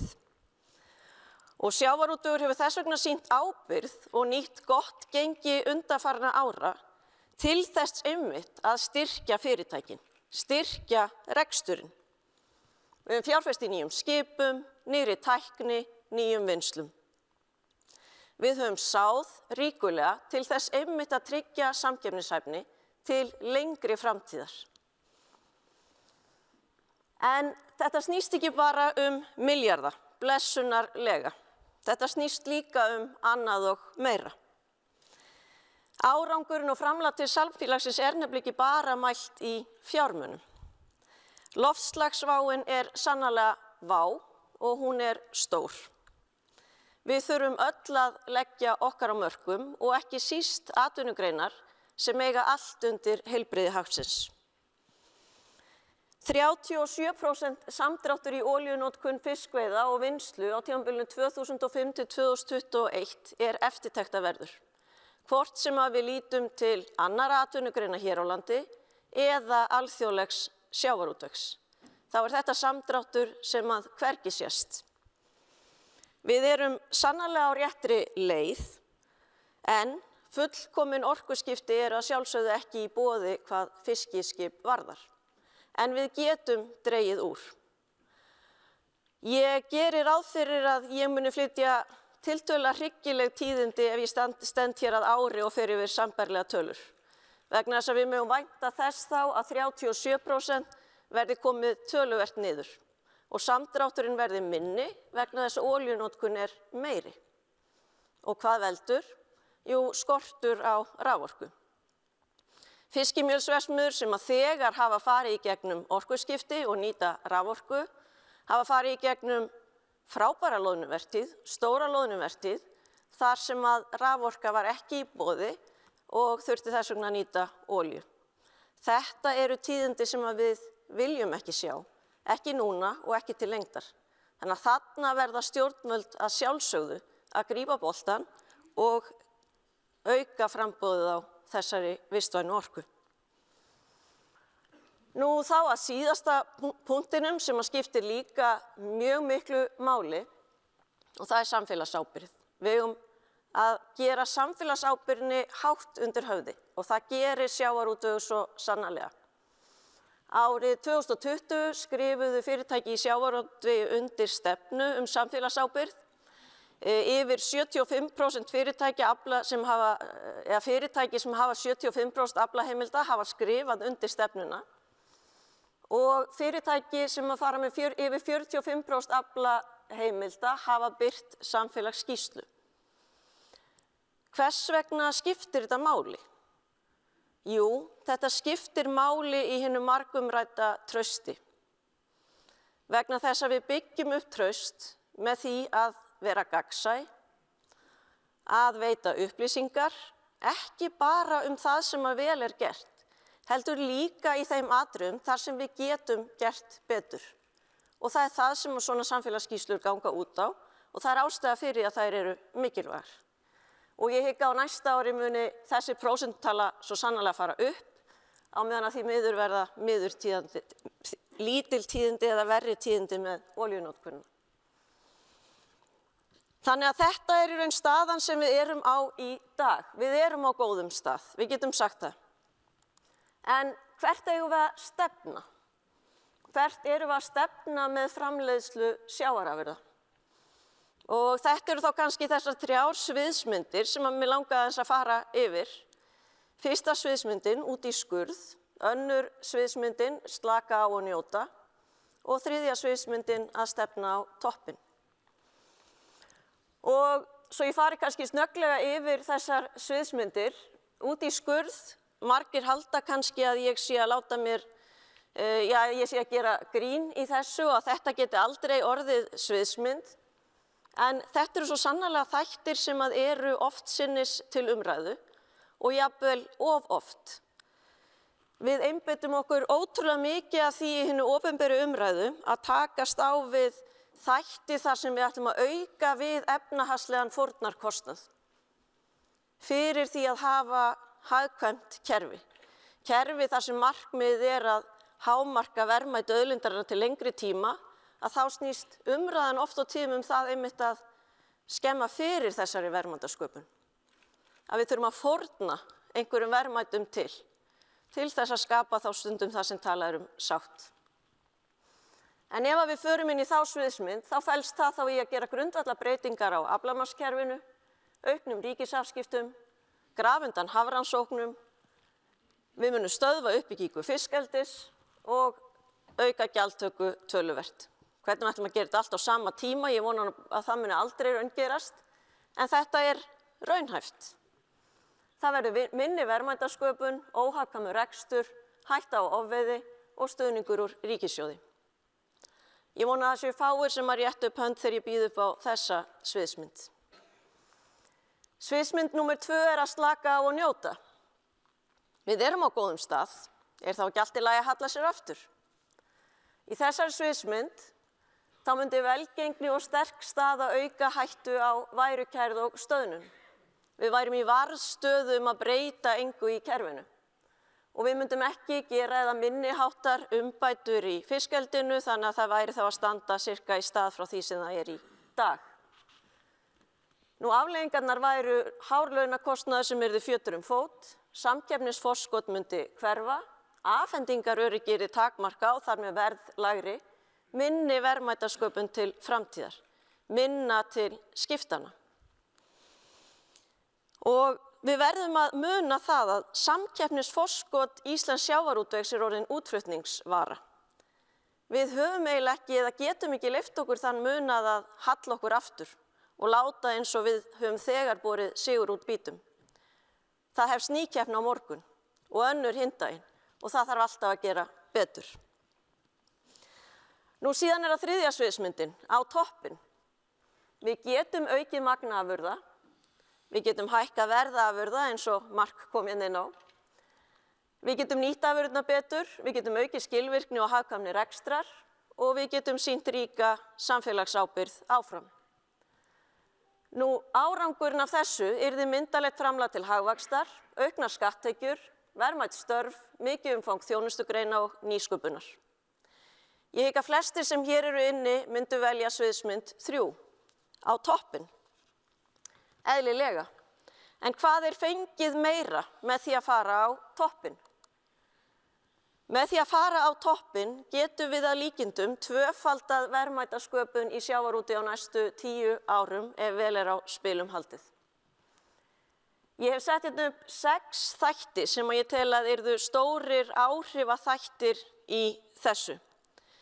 Í fyrsta lagi traust og stöðugt kerfi og ég veit að þið trúið mig kannski ekki en ég bað Marty ekki að segja að aflamarkskerfi væri besta kerfi í heimi en ég ánægð að hann hafi sagt það.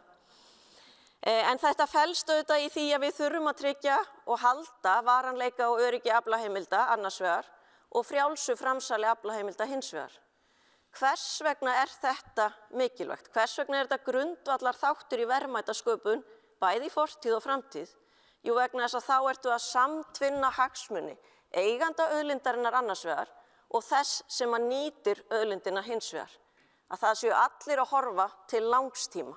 Að við séum að rækta þennan akur eins og við ætlum að plæja hann ekki bara ár fram í tíman heldur 10, 20, 30, 40, 50. Í öðru lagi eru það hafrannsóknir. Og ég vitna hér í Jóhann Sigurjónsson, fyrrum forstjóra Hafrannsóknastofnunar sem að gerði greinargerð fyrir matvælaráðherra nýverið. Þar sem að hann segir þessi orð að þrengt sé svo að grunnstarfsemi Hafrannsóknastofnunar eins og nú gert hættuspil. Hér orðspor Íslands og forskot í markaðslegu tilliti vegna ábyrgra fiskveiða í hættu. Þá vottun afurða sem háðir því að haldi sig á rannsóknum á auðlindinni og stjórn veiða sett í uppnám. Hættuspil. Þetta í raun það sem má kalla rússneska rúllettu. Hvers vegna höfum við skorið svona verulega niður til hafrannsókna? Og hvað þýðir það? Jú, við höfum skorið niður í vöktun nytjastofna sem leiðir til þess að óvissan verður meiri það sem að gerast í hafinu og ástand fiskistofnana hvert það raunverulega og það leiðir til lægri ráðgjafar. Það allra tap að fjárfesta ekki í hafrannsóknum. Og þarna verðum við að sjálfsögðu að bæta okkur. Í þriðja lagi bendi ég á uppbyggingu fiskeldis sem augljósan og verulegan vaxtasprota og þá sérstaklega hvað magn sjávarafurða varðar. Við eigum að geta byggt upp ábyrga og stönduga atvinnugrein með 400.000 tonna framleiðslu á landi og í sjó. Þessi niðurstaða 400.000 tonn rýmar, það eru tvenns konar vinna sem áttu sér stað undanfarið.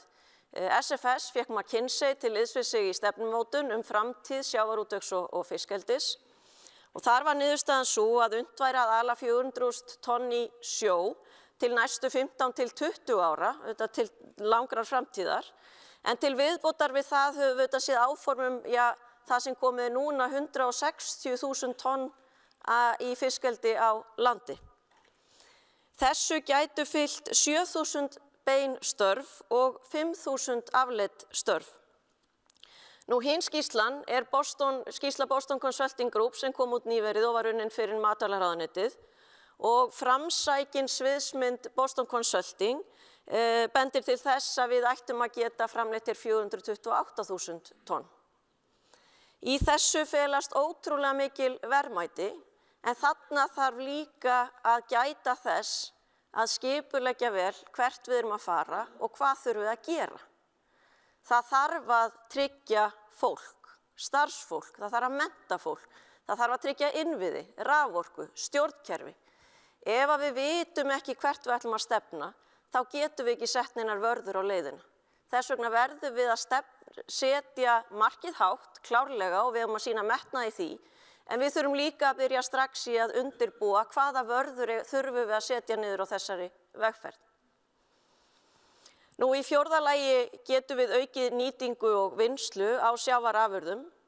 Það geta þá verið í aukinni tækni, aukin afköst í vinnslu, unnið fleiri afurðir, unnið meira af þorskinum, flutt minna af þorski óunnið út. Nú og síðan augljóst að við ættum að geta farið íslensku leiðina þegar magn í eldi orðið meira og unnið þá meira hér í stað þess að flytja óunnið úr landi. Nú í fimmta lagi eru það verðhækkanir, þar sem eru klárlega tækifæri líka, ekki bara í markaðssetningu, heldur líka í aukinni vöru þróun.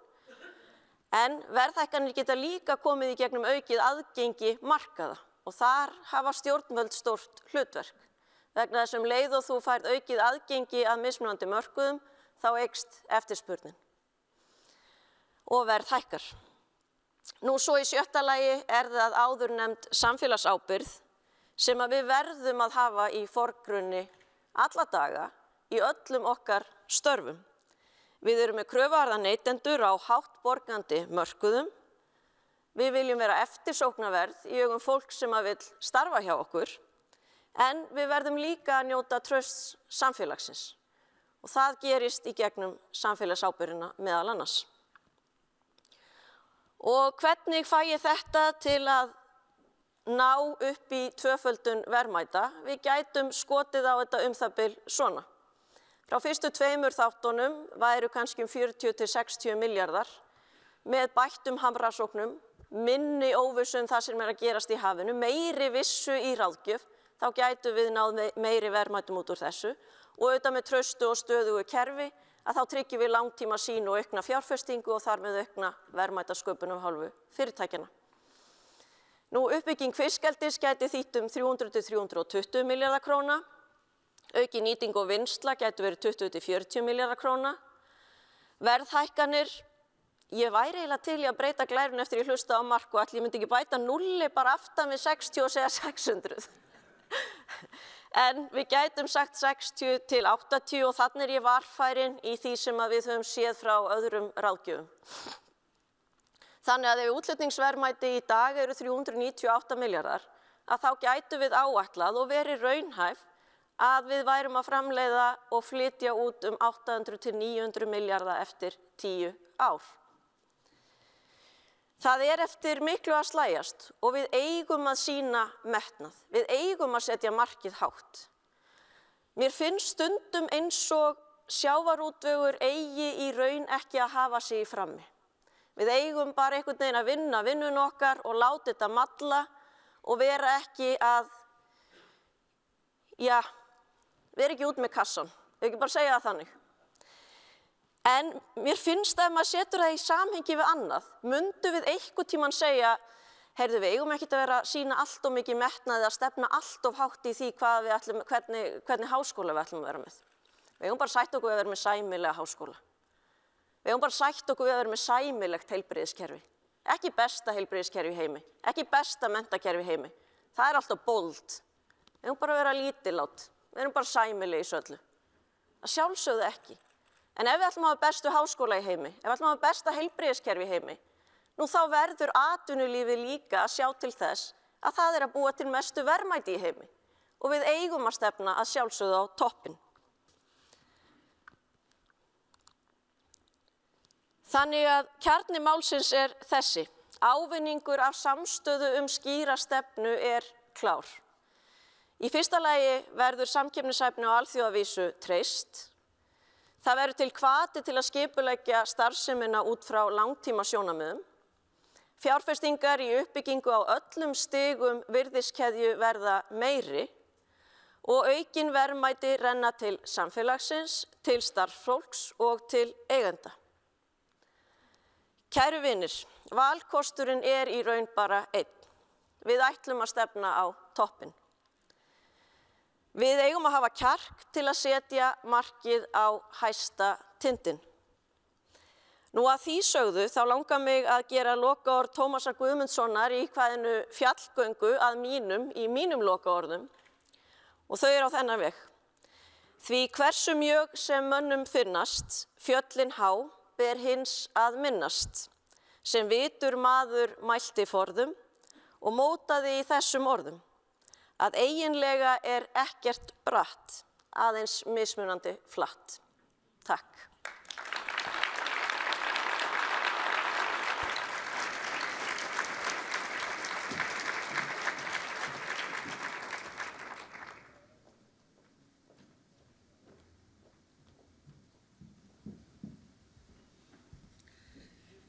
Takk hérlega Heiðrún. Þá bara dagskráni lokið hjá okkur í dag á hárréttum tíma.